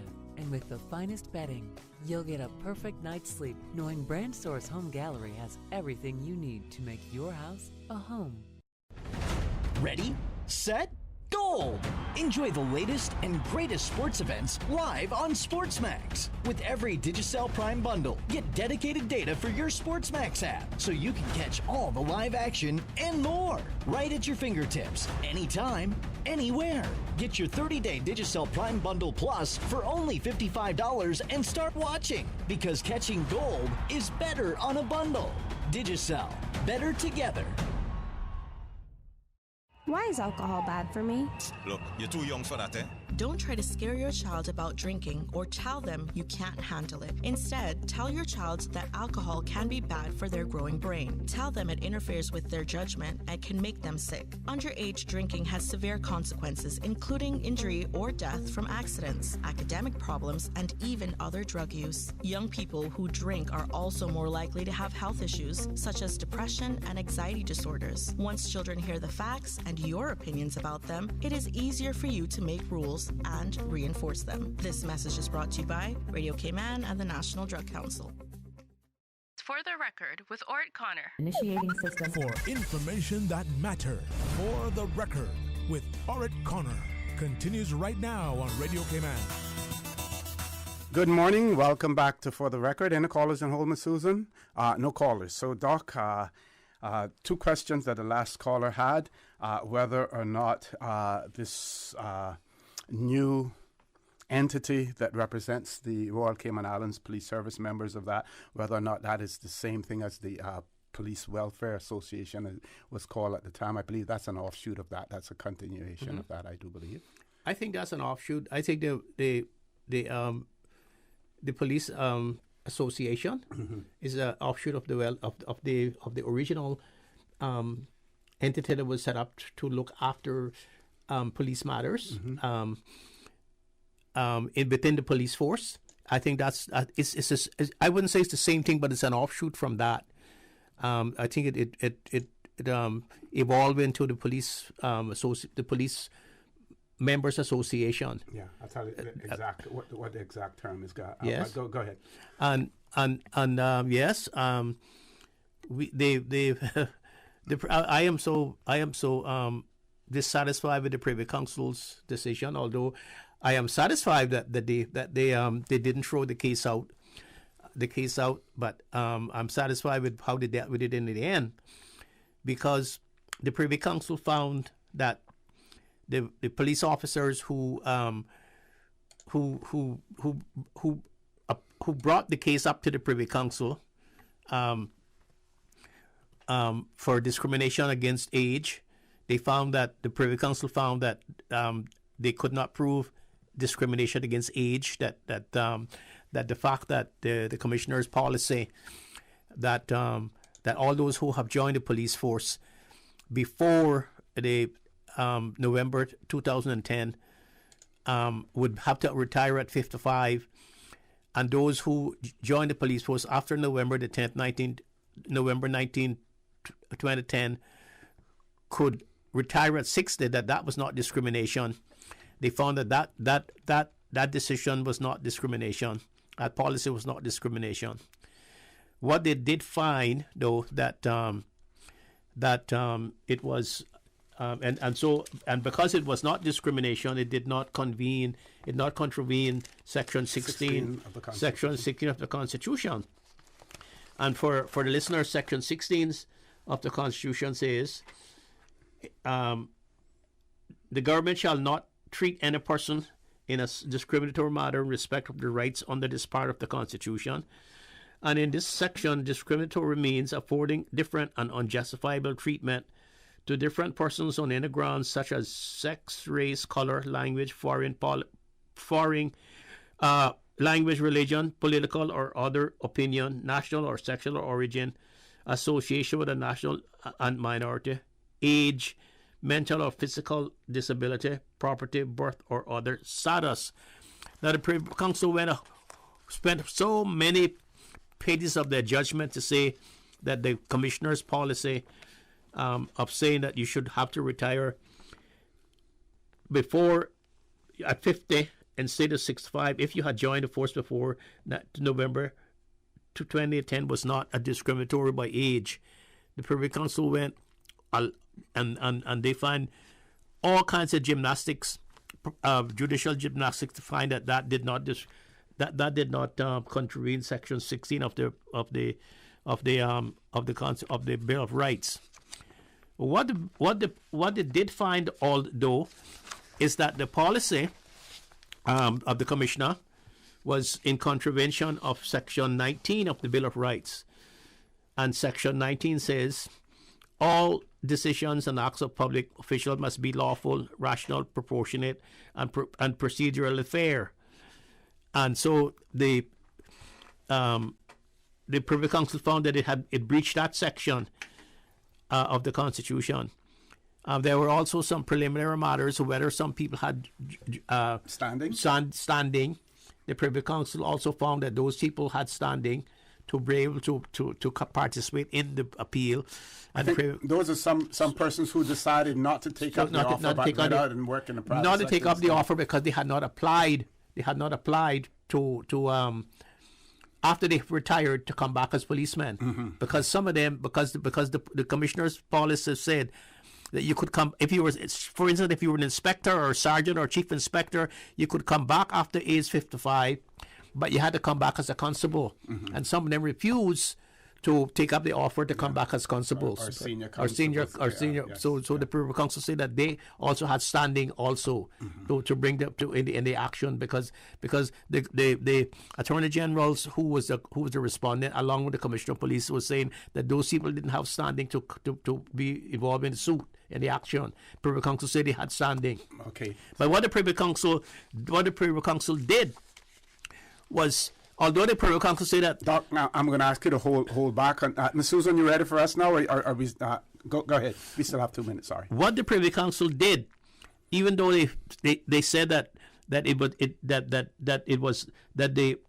the commissioner's position was decision was unfair, irrational and appropriate, was irrational and proportionate and unproportionate procedural fair, the Privy Council sent it back to the Grand Court for rehearing. Mm-hmm. And that's where you have your disappointment. I am very disappointed about that, because if they found all of that, if they found that the appeal was allowed, why would they send it back to the Grand Court to have another trial? Mm-hmm. And the Privy Council said in their decision to send it back, said that the police officers could call new evidence and call new evidence. Mm-hmm. Well, if they have to go back over that again, that's going to be more cost, more anxiety to those people, and the Privy Council found a way out.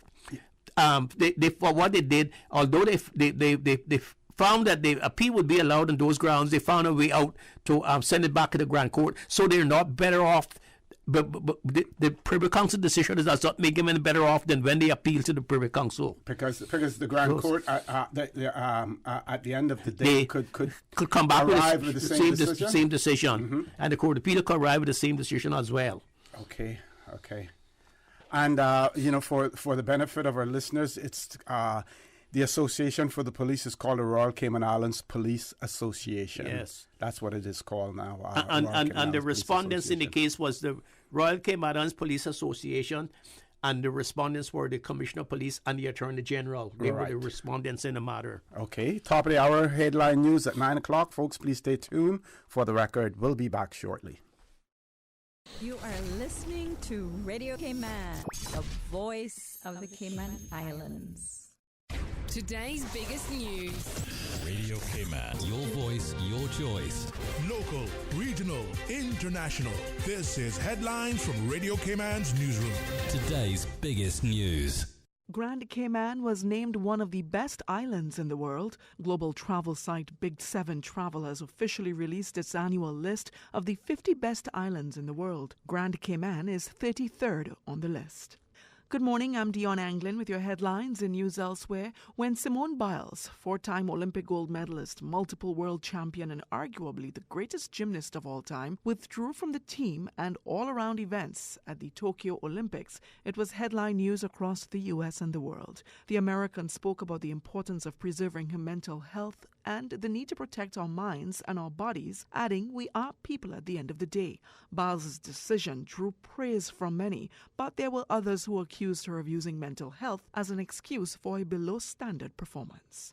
And the UK's largest tobacco firm says it sees cannabis as part of its future as it tries to move away from selling traditional cigarettes. British American Tobacco said it wanted to accelerate its transformation by reducing the health impact of its products. That's a wrap of your headlines. I'm Dion Anglin. For the latest in news and information, follow Radio Cayman on social media, Facebook, Instagram, Twitter. Download the Radio Cayman app or log on to our website, radiocayman.gov.ky. For the record with Ort Connor. Initiating system. For information that matter. For the record with Ort Connor. Continues right now on Radio Cayman. Good morning, and welcome back to For the Record. In the studio with me, Dr. Steve Macfield.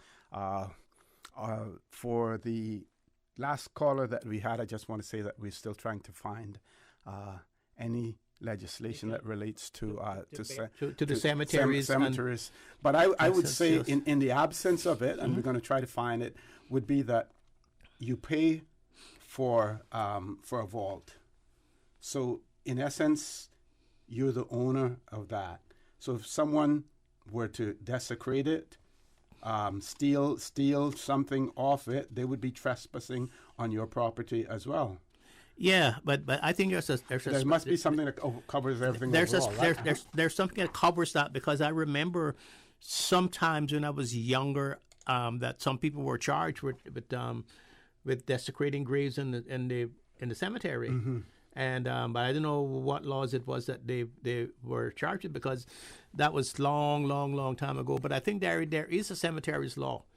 There has to be a cemeteries law, because in the old days, and I think even now, you have to bury people within a certain time.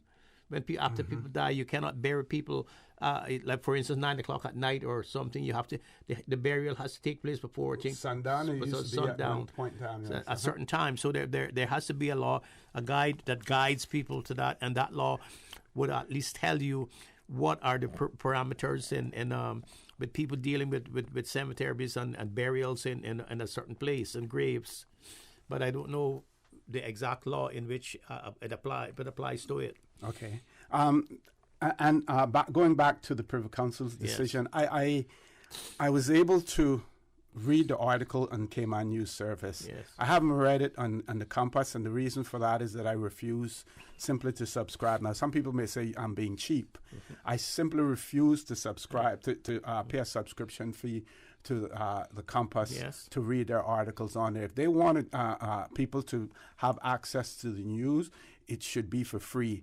And if you're that financially strapped that yes, you can't afford to do that, then do like what other newspapers, like for instance The Guardian in the UK does, and ask for donation. Ask for a donation. But yes, to deprive people of the news simply because you want them to subscribe and you want money, from them, and you basically coercing them into having to pay that money. I don't subscribe to that. So Cayman News Service article, I think they did quite a good job in terms of explaining the decision, in relation to I think Wendy Ledger and her company did a very good job in explaining the decision. And if you want a shortened version of that, go to the Cayman News Service and read the article there, because they have laid it out really defined, because the case is very long. It's so many pages, but Cayman News Service has taken it and has condensed it and has interpreted in language that the average reader can understand what it says.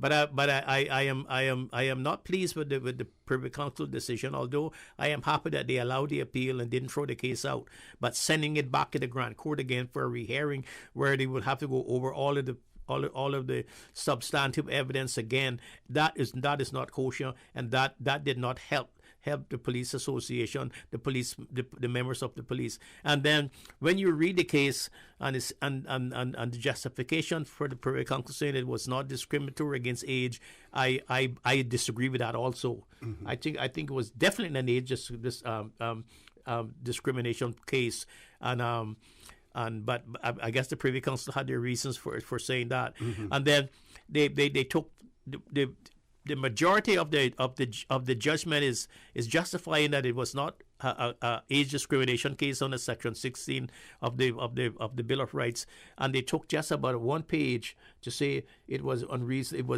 It was a case that they could find was unreasonable under Section 19, mm-hmm, and then that's the reason why they sent it back. Mm-hmm, mm-hmm. So you believe that it is a Pyrrhic victory of sorts. It's a victory of sorts. It's a shallow victory, but it's a shallow victory. It's not a great victory. It's like I can't remember who said it.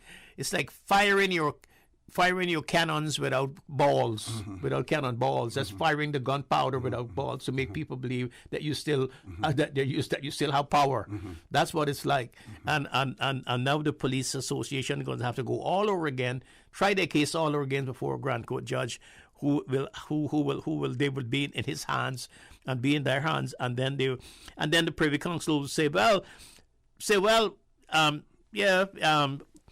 They could call new evidence if that's necessary. They can call new, mm-hmm, evidence to prove their case is necessary. I don't like that. How much is the Grand Court now to be guided by this Privy Council's decision in relation to finding that the decision was irrational? What the Grand Court means, they will have to. It's now a narrow point. Mm-hmm. It's now a very narrow point as to whether it was irrational, but they will now have to prove. Mm-hmm. The Privy Council said they can call new evidence. Mm-hmm, mm-hmm. So it seems to me that it's sent it back for a rehearing. They allowed the appeal, but send it back for a rehearing before the Grand Court. Okay. And I don't think that was a great idea.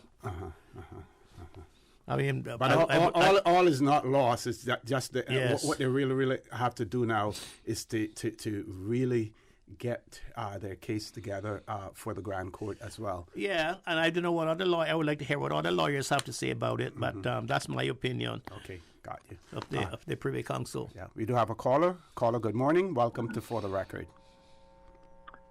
Good morning. Good morning, sir. How are you? I'm fine, thanks. How are you guys doing? We're okay. Great, thank you. Okay. Yeah, as usual, I'm not going to take up much of your time, but I find it so disrespectful and tasteless that a while ago we talked about our cemeteries, that the people that made this island, laid the foundation, we do not have any more proper burial grounds allocated for the present or the future, as I know about. And no disrespect to anyone, but I find it very disheartening that in West Bay now they're using a sort of a wetland or swamp area to bury people. I don't think that is so goes down so good amongst the community at all. When we have all of this land that is being disposed of, sold, and so on, and the government of today and yesterday don't see it fit to have proper burial grounds for our loved ones that are going along. I don't think that is so nice at all. And there's a big rumor, big talk that's going on this island about what's happening about it. And I just hope the government of the day will address that in short order so we will understand what's happening. Okay. Thank you so much. Thank you. Thank you very much for that as well. Over to you, Doc. Well, we do have another caller, Susan. Oh, sorry, Doc, we have another caller. Caller, good morning. Welcome to For the Record. Good morning, Mr. O.C. and Mr. Mockfield. Good morning, sir. I might be off the subject a bit, but I was trying to call in yesterday or day before, and I've heard the subject being discussed somewhat, and I didn't get a chance to. But I am very concerned about these late-night episodes. Mm-hmm. I think that cause most of these murders and drunk driving, drunken people being killed, innocent people being killed but through drunk drivers and so on. I feel that most of this is happening at late hours or early hours in the morning, and I think it's caused mainly because of these bars and clubs or whatever functions they have haven't been open for such long hours or early hours in the morning, which to me I think is our major problem in all of these various, or should I say, terrible situations that we're going through. I feel that we should have a curfew after a certain hour to keep people in, unless it's people that have to be on the road going to work or some good reason to be on the road. And these bars and clubs and so on should not be allowed to be open so late. You know, they were only allowed to do that, I believe, so late or so early in the morning, I should say, not too long ago. And I believe that has contributed to more of this, more of these terrible incidents occurring, mainly because of that. And again, I don't know if the police don't hang out around these places, even when they close in the early hours of the morning. If they would hang out around there, I think they could arrest people or prevent people from driving and maybe killing themselves if they don't kill other people.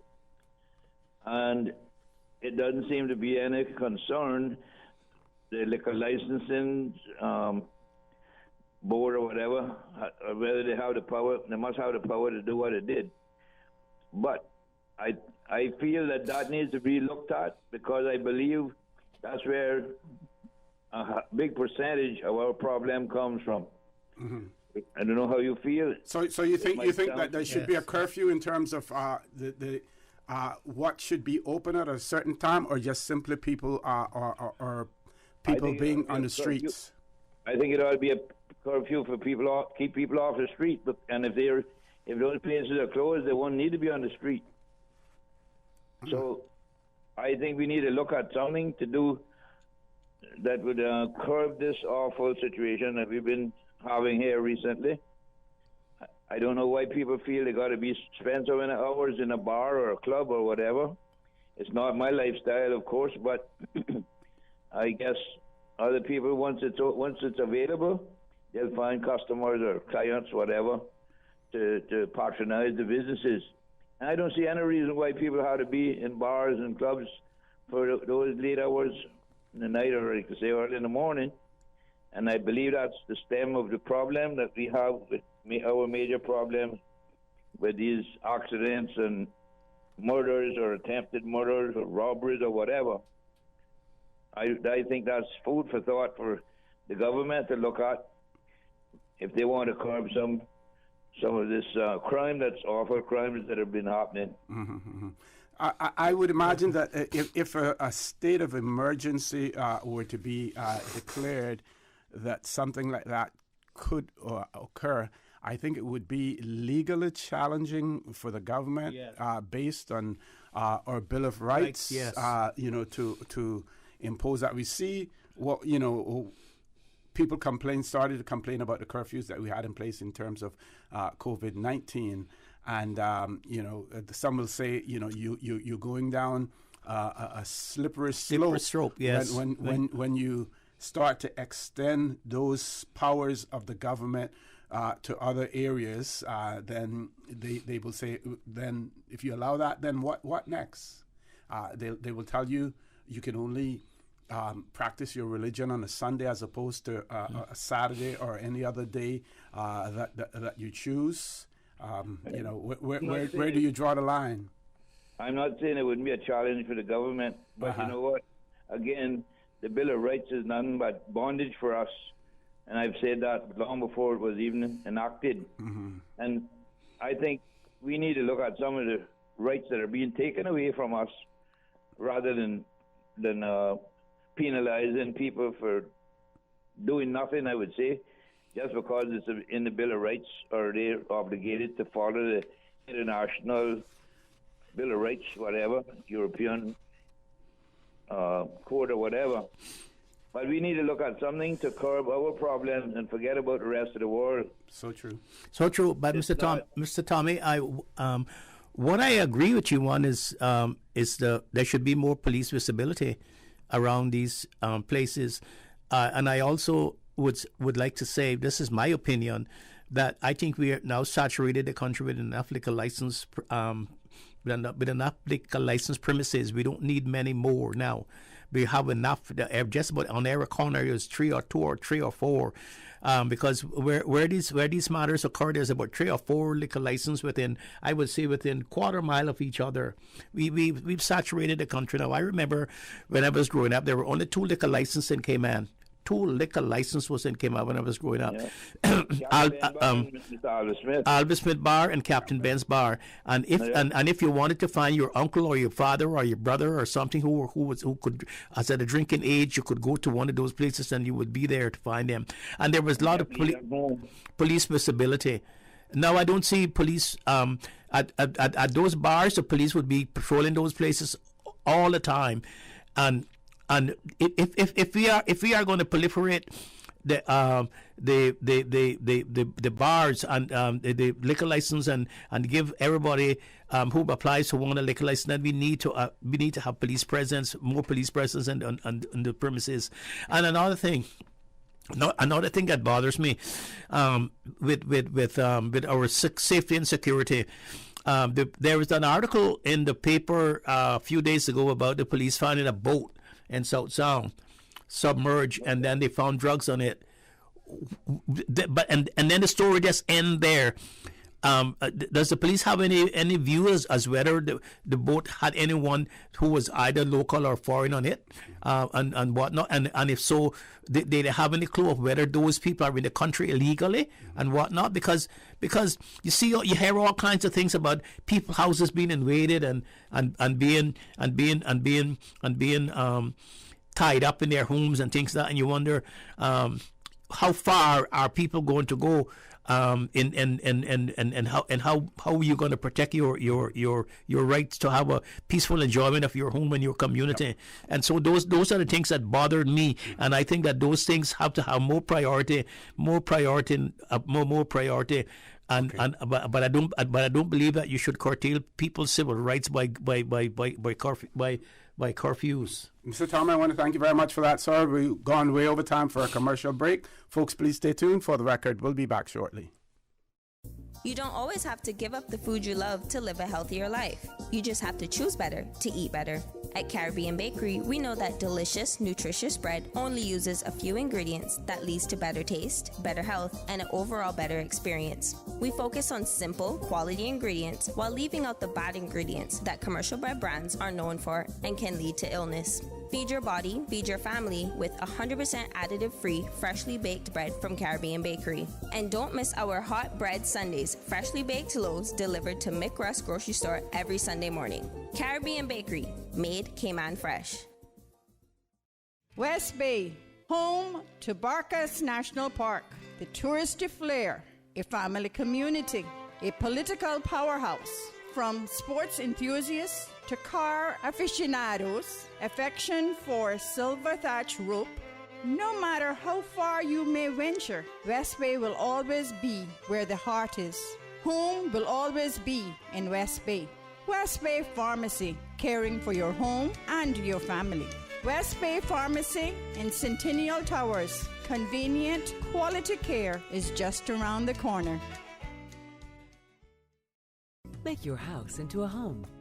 Welcome to Brand Source Home Gallery, your source for premium products and a premium experience. We'll design and install your dream kitchen with crafted cabinets, complemented with elegant appliances. We'll fill it with quality houseware and cookware. Custom designed closet and storage solutions organize and beautify any area.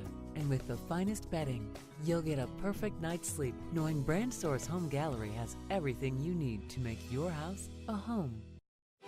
For the first time in over 45 years, the University College of the Cayman Islands is having an alumni homecoming gala dinner on October 28th. The event highlights the kickoff of the UCCI Alumni Network, a community of professionals helping the university and one another. If you're a UCCI graduate, join the network today and let your fellow classmates know about it. Visit ucci.edu.ky/alumni and come give us a hand with UCCI's first ever homecoming.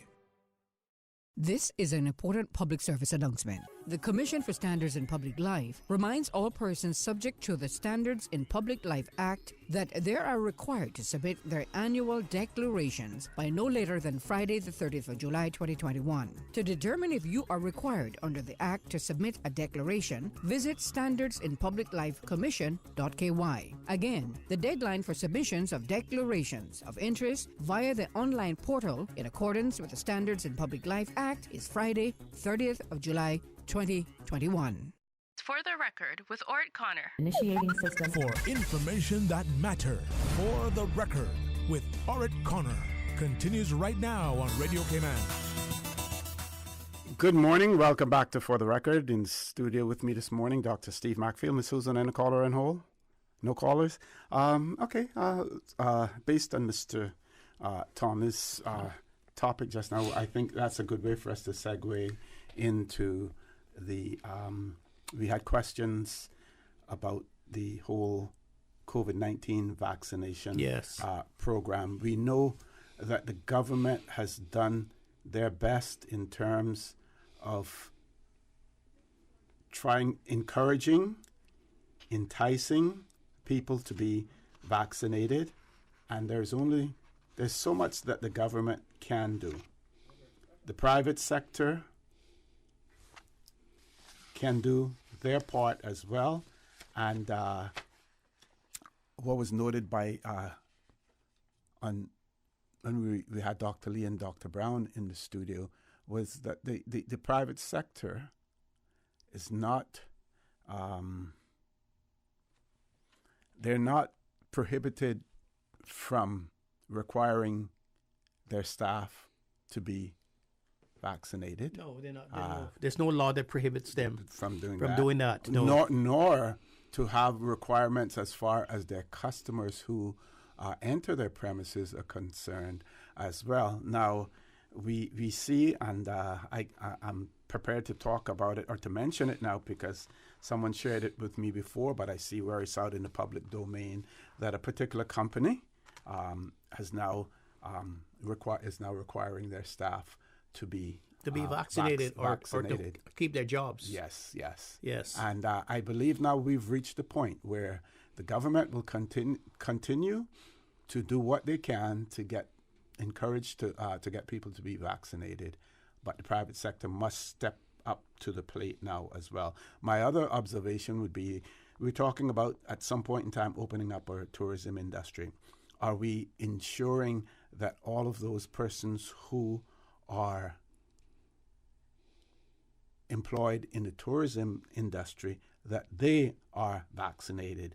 And the other, another provocative idea, those persons who are receiving government stipends to carry them over while they're unemployed, and who hope to and we expect will be re-employed, should that be a part of their agreement? You want to enjoy what the government is going to be giving you in this, get vaccinated unless there's something that medically prevents you from being vaccinated. Yeah, and we were discussing when Dr. Lee and Dr. Brown were here about the ramification of employment and the vaccination, and whether or not the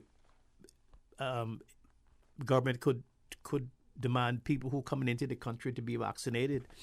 Now, it's very interesting that the government can do that, but Section 16 of the Constitution talks about a law.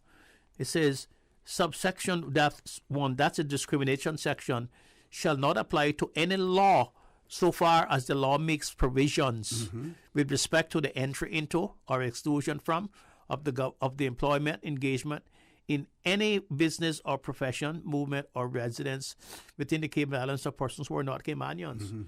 So a policy would not cover the situation. Would not satisfy the Bill of Rights.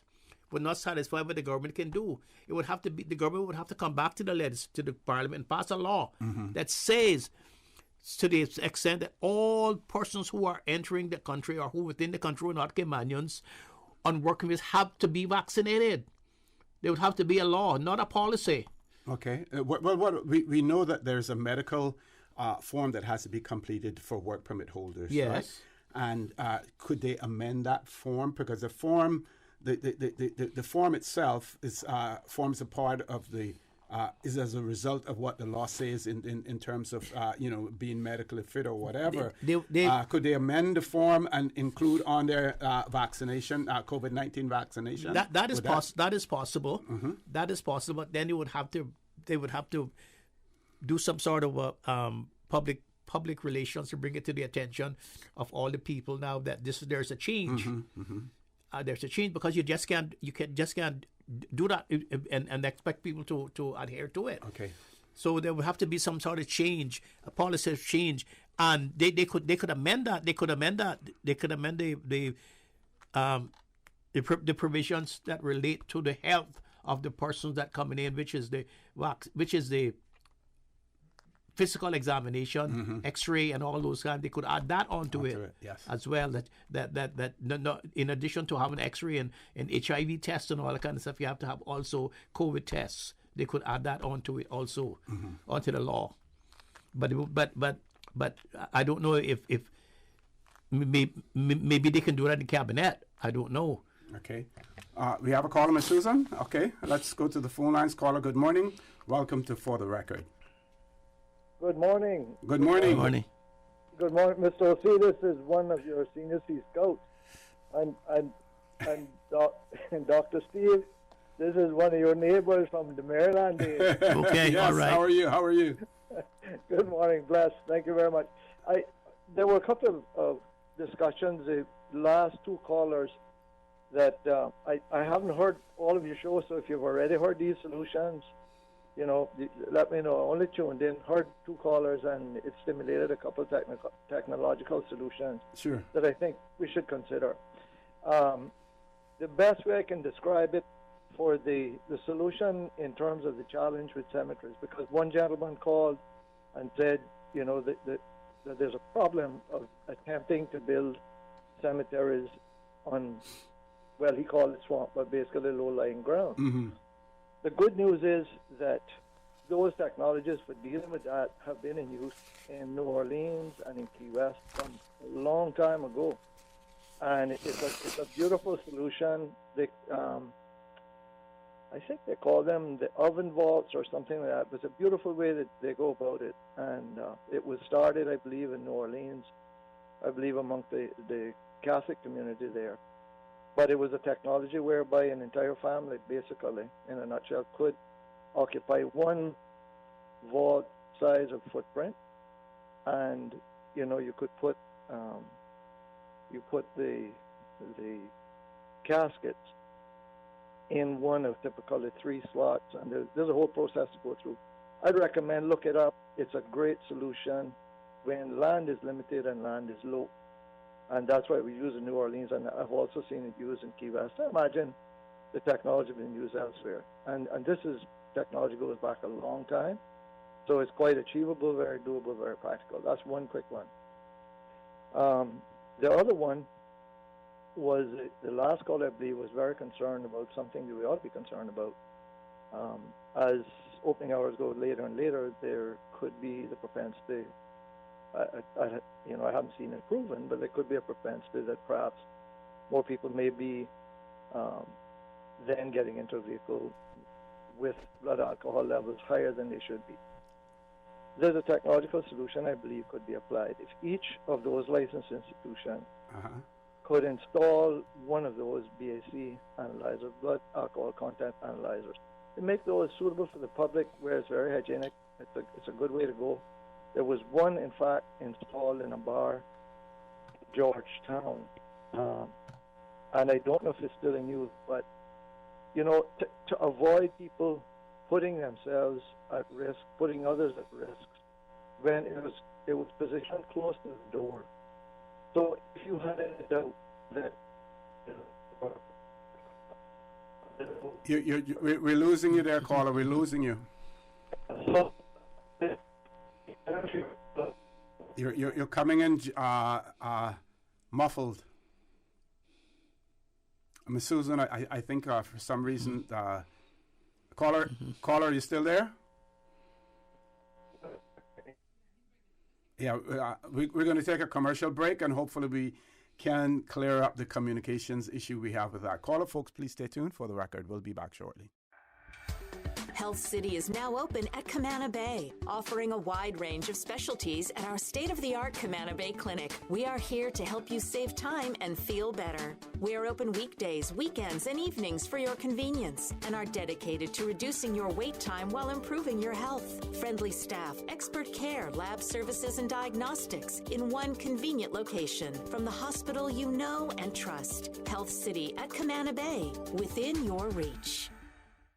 When I was growing up in Cayman, Sundays was always a big day for our family. Everyone would go to Granny's house for Sunday dinner after church. Even today, I can still smell the aroma of all the delicious food we used to eat, especially the hot, fresh baked bread smothered in butter, topped with our favorite pan cheese. These days, I don't have enough time to cook and bake, but I do my best to carry on the Sunday tradition of family meals, and being able to get hot, fresh bread with no preservatives or additives from Caribbean Bakery is a big help for me. Shh, don't tell them, they still think I baked it. Caribbean Bakery, now delivering every Sunday to Macgrass Grocery Store in Eastern Avenue and Marina Drive.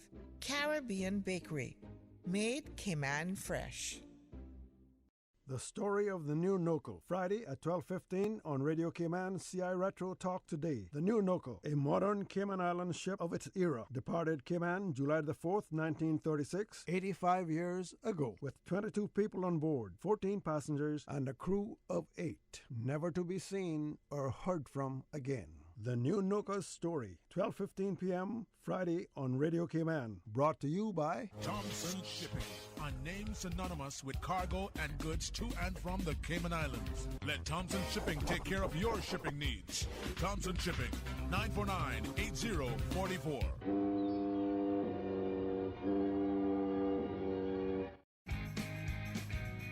Eat, drink, and save money with BIP. Get the best deals across the islands exclusively with BIP.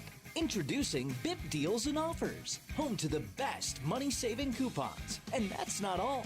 Join the BIP Marketplace, the best place to buy and sell your items for free. Even better, win free lunch every Wednesday and stand a chance to win great prizes daily with BIP. Just download the free BIP app today and start BIPing. Join the Group Limited for a hospitality recruitment open day at All Star Sports Bar and Grill, located upstairs in Queens Court Plaza on Wednesday, July 28th from 1 p.m. to 4 p.m. They are recruiting Caymanians and residents with rights to work for multiple food and beverage locations in the following positions: HR assistant, accounts assistant, office administrator, bartender, server, dishwasher, barback, food runner, restaurant host, supervisor, events and entertainment coordinator, guest concierge, line cook, commercial and residential cleaner, beach attendant, maintenance assistant, groundkeeper, and security guard. Full job descriptions will be available on the day. Please bring a copy of your resume and a photo ID. For further information, contact HR@thegroupltd.com.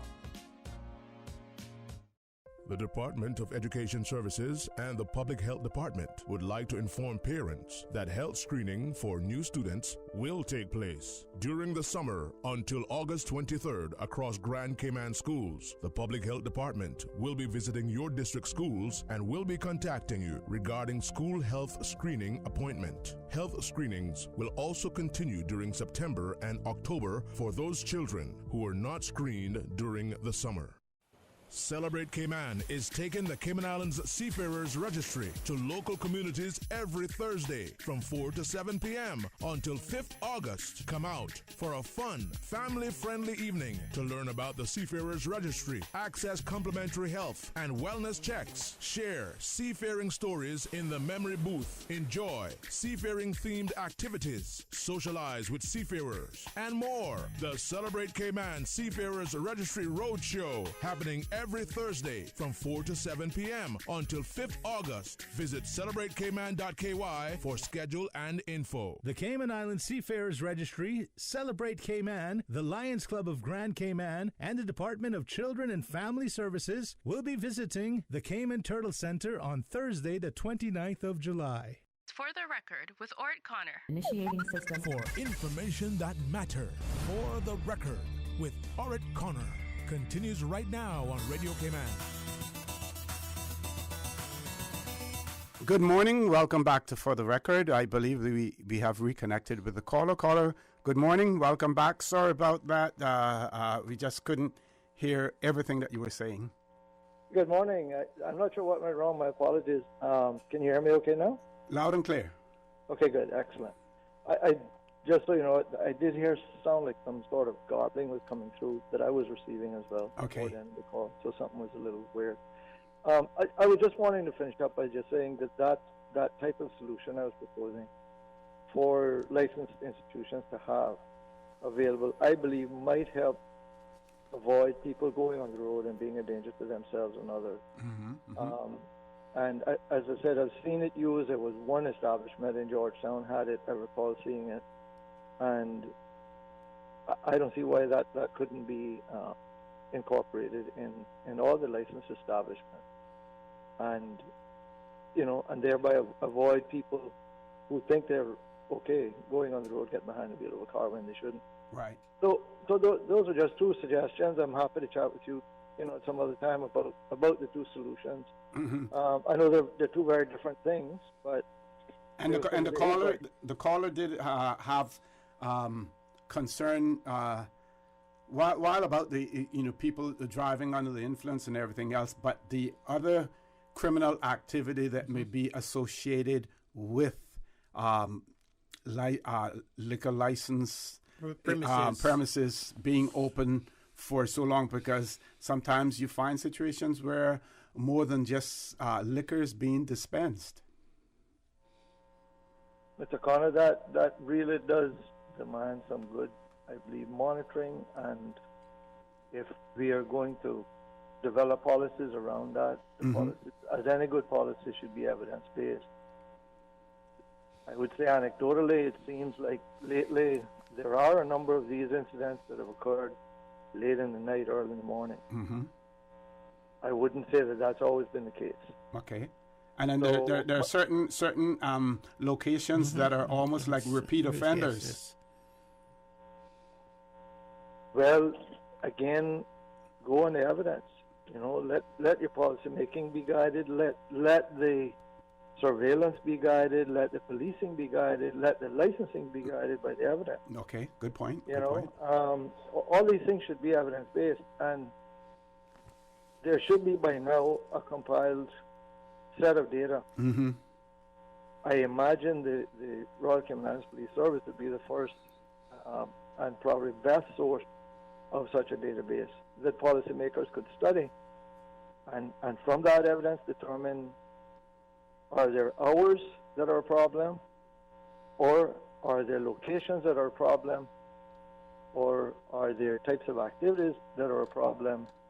Is the degree of surveillance that is attended to these places a problem? Correlate the data and determine what the policy needs to be.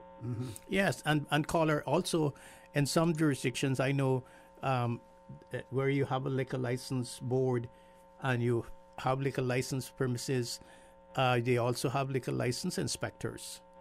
The liquor license board has has inspectors that go around to those places and inspect them, and then reports back to the board about any activities that the board might be interested in resolving, and we don't have that. We haven't reached that point yet. It's just a board, and all their mandate seems to be is whether to have a meeting to see whether people are eligible for a liquor license or not. But I think it has to go beyond that now, and they have to have their inspectorate now to inspect the liquor license premises to see that all of these things are up to date, and not only to just to grant the license, but after the license is granted, monitoring them. Okay, caller, I want to thank you very much. Okay, thank you both very much. Okay. Steve, I would want to say though, I wouldn't go so far as to say there's no inspection, and certainly I wouldn't go so far to say there's not the power for inspection. So, I mean, you have a point. If it isn't being, if they're not empowered, then that's a matter that legislation could be put. If they are empowered, then that's a matter of increasing the extent to which that is exercised. But I mean, you make a very good point. Is that these things can be, and I will agree with you. I think they should be inspected to verify that everything there is as it should be. Yep. Okay. Okay. Thank you very much. Thank you very much for that. Let's grab another caller. Caller, good morning. Welcome to For the Record. Yes. Good morning, Ophir and Dr. Matfried. Good morning. Good morning. Sir. Yes. I'm kind of like on a different topic this morning, but when it comes to these shootings and stuff at these licensed premises that they sell liquor, one suggestion that I would note that, in the high incident areas where we have people coming in there that is really not undesirable, but they shouldn't really be in that area. I would suggest that the government have the premises, especially those that always attracting these sort of incidents or people that involved with them, get some security. And I'm not talking about no plan security, but somebody that really know the area and can communicate before any incident. He might see something in the parking lot that could avoid a lot of these things, because believe it or not, as long as you got liquor, there will always be people with motives to do things. And, with all the stuff that, especially teenagers these days, like all due respect, I mean, it is really unbearable to really see some of them really act in public, that it is a disgrace. And when you have a security that can go and talk to, then he might see something bubbling up in the parking lot. He knows the argument there, but he can observe and say, hey, guys, listen, slow this thing down. Whatever you're doing or planning on doing, just leave the premises. Then he have somebody back up, But if the government is going to allow these people to sell liquor, and they know that in the area you have a lot of people that get involved in different things. So if you do have sensible security there to keep these things from even happening, because a lot of things happen on the outside before you reach on the inside or at the premises, So by the time the government makes sure that these places, listen, 1 or 2 security guards going to be at your place if you expect to be open until 3 o'clock, 4 o'clock in the morning. You understand? Mm-hmm. So then that way, those security guards have contact with the police, that they can listen, man, I have a lot of problems down here, come down here. You understand? And then squash whatever it is that he see taking place. Because if you can just cut it off, maybe that would avoid a lot of this stuff, It really bad to hear that so many innocent lives right now is taking place or happening, gone forever, and it not going to just stop unless somebody, especially the government, really or the police too, make your rounds, check the place at least every hour. You know, say they haven't, they're going to a tree. Check the place, make your presence be known. You know, and maybe that will cover a lot of the stuff that is taking place. But if the police not checking, nobody checking, not even the owners checking to make sure that they place in order as the night goes on. Okay. You know, you always have these problems. You know. Good and point. These kids traveling with guns and everything else you can think of. Yep. You know, if you got someone out there, you see, when you're coming through the door with a knife in your pocket. No, boss, man. So it has to be a collaborative effort between the government as well as the owners of those properties. Exactly. Got you. You can't have you have to have sensible security guards, and especially Caymanian security guards that know the people in the area. You understand? Got you. Okay. Well, caller, just a observation I would like to make. You just made a reference to people coming in with guns and coming armed to the licensed premises, but the security has no compatible armament to protect him and the people that he's protecting. How do you square that away?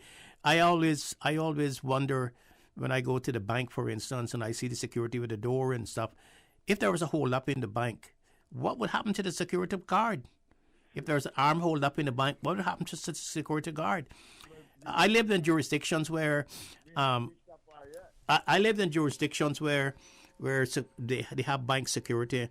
They have their suits on in the bank. Sometimes you can't tell them different from customers, exactly. but they have their service revolvers under their jackets just in case that you come in there and you try to rob the bank with a weapon to take money and try to get out of there. I doubt you'll be able to get out of there in one piece. But here is different. So there's with alcohol, sir. Okay. So we're dealing with alcohol. That's a different. The banks do have no alcohol. They have money. Okay. We're dealing with alcohol and drugs and everything else. Thank you. Proper security guards, right? Then everything will fall to pieces, man. Thank you, caller, for that. We have to go to a commercial break. Folks, please stay tuned. For the record, we'll be back shortly. Did you know that defective airbags can cause serious injury or even death if not repaired immediately? Right now, millions of vehicles around the world are under recall for faulty Takata airbags, and yours could be one of them. At Vamt Motors, our priority is to make sure the Toyota or Ford you drive is safe. So we are offering customers a free, fast and easy airbag swap out if your vehicle was manufactured in 2016 or earlier. Find out if you need to have new airbags installed by emailing your Ford or Toyota vehicle's VIN or vehicle identification number to service@vamtmotors.com or stop by Vamp's service center or call us at 949-2245. Don't risk it. Get the airbags in your Toyota or Ford checked for free at Vamt Motors on Walkers Road. Health City is now open at Camana Bay, offering a wide range of specialties at our state-of-the-art Camana Bay Clinic. We are here to help you save time and feel better. We are open weekdays, weekends, and evenings for your convenience and are dedicated to reducing your wait time while improving your health. Friendly staff, expert care, lab services, and diagnostics in one convenient location from the hospital you know and trust. Health City at Camana Bay, within your reach. You don't always have to give up the food you love to live a healthier life. You just have to choose better to eat better. At Caribbean Bakery, we know that delicious, nutritious bread only uses a few ingredients that leads to better taste, better health, and an overall better experience. We focus on simple, quality ingredients while leaving out the bad ingredients that commercial bread brands are known for and can lead to illness. Feed your body, feed your family with 100% additive-free, freshly baked bread from Caribbean Bakery. And don't miss our hot bread Sundays, freshly baked loaves delivered to McRuss grocery store every Sunday morning. Caribbean Bakery, made Cayman fresh. For the first time in over 45 years, the University College of the Cayman Islands is having an alumni homecoming gala dinner on October 28th. The event highlights the kickoff of the UCCI Alumni Network, a community of professionals helping the university and one another. If you're a UCCI graduate, join the network today and let your fellow classmates know about it. Visit ucci.edu.ky/alumni and come give us a hand with UCCI's first ever homecoming. With Logic, you get more things you do want, like faster fiber internet, more TV, entertainment, and better customer service. And you get less of the things you don't want, like waiting, boredom, and disappointment. More of the good, less of the bad. It just makes sense. Or should I say, it's logical. See what I did there? Call us or go to logic.ky to find out how you could be getting way more of what's good. We are now in the hurricane season, and to survive a hurricane, you need to be informed. If you have been informed by official sources that a hurricane is approaching the Cayman Islands, and you live in a low-lying area that is prone to flooding or near the beaches, which may be swept by high tides or storm waves, please seek a safe place and high ground. If the only way for you to get to a safe place is a road that is also likely to be flooded during a storm, please leave home early. Don't run the risk of being stranded. This has been a public service announcement from your community station, Radio Cayman. For the record, with Ort Connor. Initiating system. For information that matters. For the record, with Ort Connor. Continues right now on Radio Cayman. Good morning. Welcome back to For the Record, Ms. Susan. Two callers. Those are going to be the last two calls for the morning as well, because we only have about 8 minutes left. Very quickly, I want to say that one of our listeners wrote in and said that they believe that there are provisions on desecration of graves under one, the public health law, and two, the births and death registration regulations. And I had been looking at the public health law, and section 12 that relates to cemeteries and crematoria. It says that the governor may make regulations for one, conduct of existing cemeteries, two, the granting of or refusal to grant licenses for establishment of new cemeteries, the revocation of license granted under this, prescribing fees for it, the establishment of conduct of a crematorium. So I'll have to look further and see what we can find in relation to the regulations and cemeteries. But I believe at the end of the day, like we say, about all laws, if we're going to have a law, it should be a law that is enforceable at the end of the day. And if you're unable to enforce it. So when it comes to cemeteries and people desecrating them, stealing the flowers and other mementos that you have put on graves of your loved ones, you really have to appeal to public decency and, the sense of decency, in that regard. So that, to me, is going to be more effective at the end of the day. But we will try to find out more about this. Let's take the last two callers for the morning. Caller, there's a caller behind you. We have about 6 minutes left. Good morning. Welcome to For the Record. Good morning. Good morning. Yeah, you guys talking about the liquor license and stuff, and people coming into establishments committing serious crimes. But this situation is just has escalated. What happened is sometimes these people that come into these establishments and do such crimes, they don't even go to those establishments. And when they come in there, when they do those things, they already get their liquor from out there on the road. Either purchase it from the liquor store. And remember now, we have a lot of people that doing illegal liquor selling. So I mean, the people that even doing it legally can't be held responsible for that, because the legal ones is more than the ones that are licensed. Good point. So, I mean, you have to seriously make it easier for liquor license now for people to be legalized, and that they can be penalized if they've caught doing anything wrong. I mean, even if they caught and they don't have a liquor license, I mean, they could probably just go to court and probably get a fine or whatever it is. What if it's someone that is a living for them and they haven't had a liquor license? Well, why don't they try to give those people a liquor license? Because, I mean, that's their living. And people that just come here and stay here for a certain period of time in this country and they get status or whatever, they got shocked when they got a liquor license and they're near right next door to church and all them things too. So, and if a Caymanian try to get it, it's a problem. The own Caymanians is fighting them down and saying, well, it's next to the church, you can't have a liquor license. But I mean, come on, this thing is like, it's a business, you know, and Cayman is talking about they need jobs and they need this and they need that. Caymanians are grassroots I talking about, but not so much of us. What if they want to get a liquor license and because they don't have a job and they want to do something for themselves? I mean, I don't understand how they're gonna control this. And the person that is issuing the liquor license, you can't blame them because it's about to come apply. Everybody have a right for a liquor license. Okay. You know, and the establishments is that I think that they do have a law that if people come there in the establishment and drink alcohol, even to the bartenders, they're not supposed to be continuously serving a man that is a woman that is already drunk. And I'm sure that's probably going on. And how much do you hear that those people get in trouble, the bartenders or anything like that? Because the person mostly that running the establishment probably is not even unseen or there. Mm-hmm. Yes, I used to see that was Mr. Vic. If you go to Mr. Vic's bar, you see Mr. Vic sitting right next to the bar. He's always around establishment. I don't know if it happened that night that he probably was there or not, but something happened that he had run himself. Mm-hmm. You understand? But we don't want to talk about any specific incident really because those are still under investigation and everything. So we wouldn't want to focus on any specific.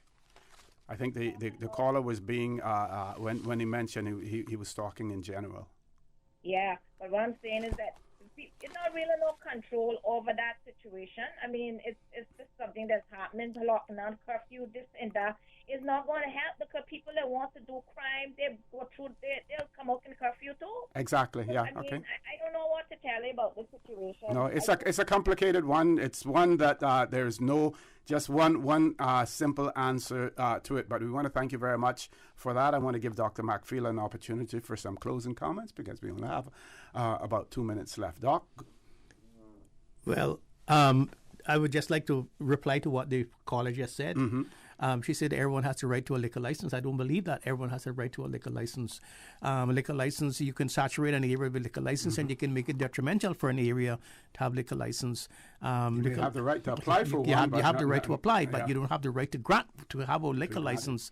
And when you have so many liquor licenses in an area, such as where the premises that were the relevant premises, I would say that we're discussing, there are about 5 or 6 liquor licenses in that area. Like I say, less than a quarter mile away from each other. That is an area saturated with liquor license, and I think that something is wrong with that view. Anywhere in the world you live, something would be wrong with that view, and so where we find all of these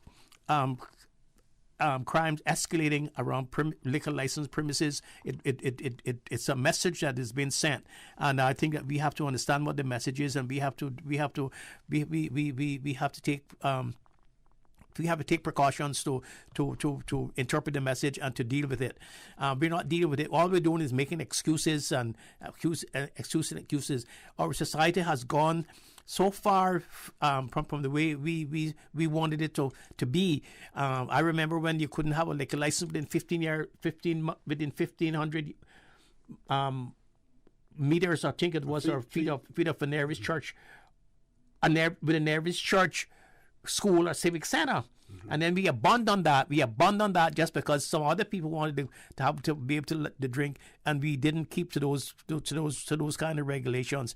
We act so precipitously when it comes to money and power, and we don't think about where our heritage and how it affects us. And it is the precipitous acts that I worry about, and we adhere to everything we see in other jurisdictions, in other places, even though we know that they're not good for us. Mm-hmm. There are things that are good for us, and there are things that are not good for us. And it's like my grandfather used to say to me one time in certain places where he used to go, and I asked him, I says, why is it that you do not adhere to their culture? And he used to say, when I threw the lines off from the port with which I come from, I leave their culture behind, and that is my philosophy. Okay, Doc, I want to thank you very much for that, and thanks for being here again this morning. Folks, I want to thank you for allowing Radio Cayman, and by extension for the record, into your homes, into your vehicles, as you traverse the busy roads of the Cayman Islands into your places of work, wherever that may be. I also want to remind you that we are our brothers and our sisters' keepers. There is always someone out there who's less fortunate than we are, and I ask you to extend a helping hand to them. If you can't do that, then I suggest you donate to a worthy charity, because we always want to consider those who need, not necessarily those who want, or even those who crave. So I say to you, have a great day. Continue to support your radio station. Mr. Biggie, enjoy your birthday today. Miss Mavis, enjoy your birthday today as well. And Miss Susan, there was another one. What was the other person that we had?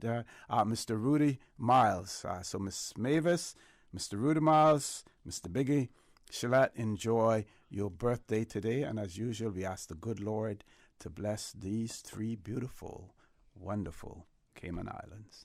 For the Record is brought to you by Vamped Motors, the only authorized Ford and Toyota dealership serving the Cayman Islands. Coca-Cola, available across the Cayman Islands from Tortuga Distributors. Accept no substitutes. Taste the feeling with Coca-Cola. Brand Source Home Gallery, inspiring luxury. Caribbean Bakery, made Cayman fresh. Health City, now open at Camana Bay 7 days a week. The Ministry of Commerce, Planning and Infrastructure, and by West Bay Pharmacy, taking care of your health. Today's biggest news. Radio Cayman. Your voice, your choice. Local, regional, international. This is Headlines from Radio Cayman.